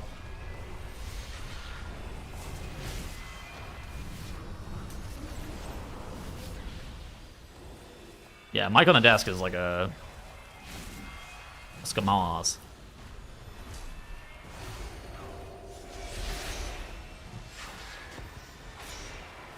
All unlocks are within. All unlocks are with each region's weekly maintenance reset. No, that does not. I don't think that opens the door for, unless otherwise noted. I mean, maybe they could change that. I mean, like, what would be noted? I mean, yeah, maybe that opens the door for global reset or global reset for some things. If they were actually going to enact on it, I think that they might just be fucking using that wording. Elgato USB mic. Yeah, I mean, like, I think getting a higher quality microphone setup is a waste of money for almost everybody. I would argue that I did not need to upgrade for my AT2020 for something that is 3% better quality audio. I mostly just wanted it.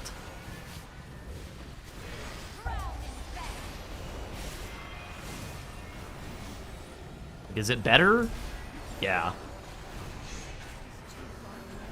It is better, but like,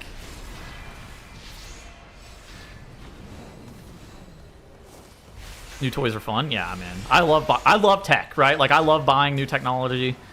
Tech is sick. So like, I don't regret spending the money on it. But like, was it needed? No, not really.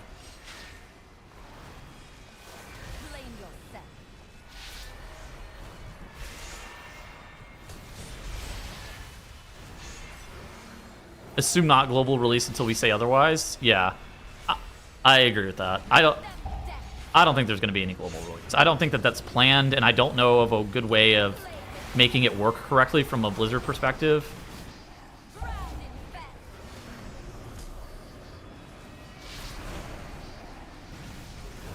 So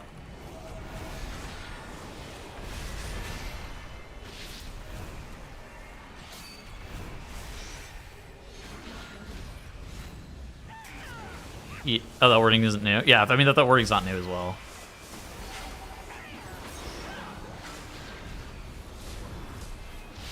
How bad would it be for a Race War First Guild if they didn't play the raid at all after the race? Like, didn't do any farm? More than anything, I think they'd just be rusty as fuck. Like, WoW is actually a pretty hard game to like always be great at. I think that would be rusty as fuck.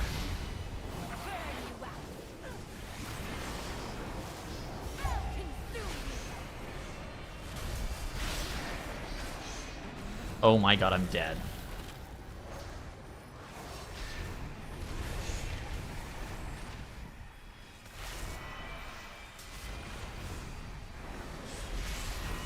This is where I get battle rest.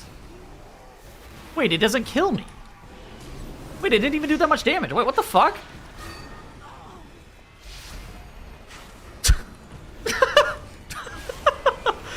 Why doesn't it one-shot you?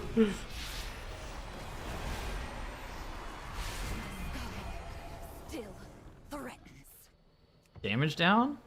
Was there even a damage down? I only had the gateway debuff. The Void Storm frightens the city for good reason. Oh, the gate puts a debuff on you that prevents you from dying. Oh. Check your towns for a second? Yeah, sure. No, I don't think the gate... I don't think that gate does that.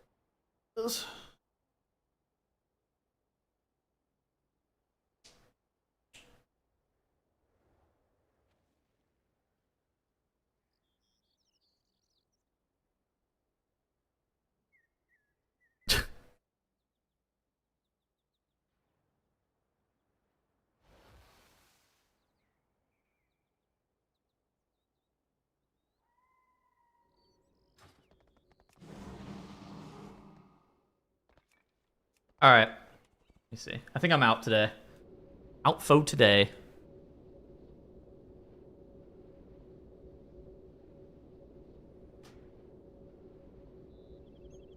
Hopefully, when would we get a new patch on PTR? Tomorrow? When would we get? Maybe today. Oh. Big Zortha stream. Alright, I'm gonna raid the tomato. Or wait, is Kira streaming? Kira... Hank TV. I'll raid Kira.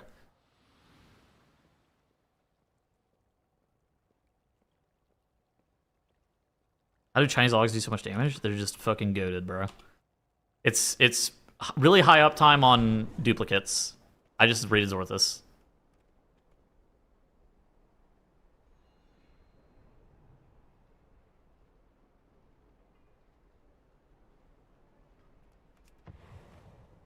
Yeah, patch release. Yeah, they also changed it. So they originally were going to be releasing the thingy with it. The Tidebound Grotto with the patch release, but then they changed it. Alright. JJ, I'll be back, when will I be back? I'll be back tomorrow. Maybe be back Thursday. Depends on, like, when the patch, the PTR patch is. If PTR patch is later today, then I'll be back tomorrow. Checking out stuff. If it's not today, then I'll be back probably like Thursday.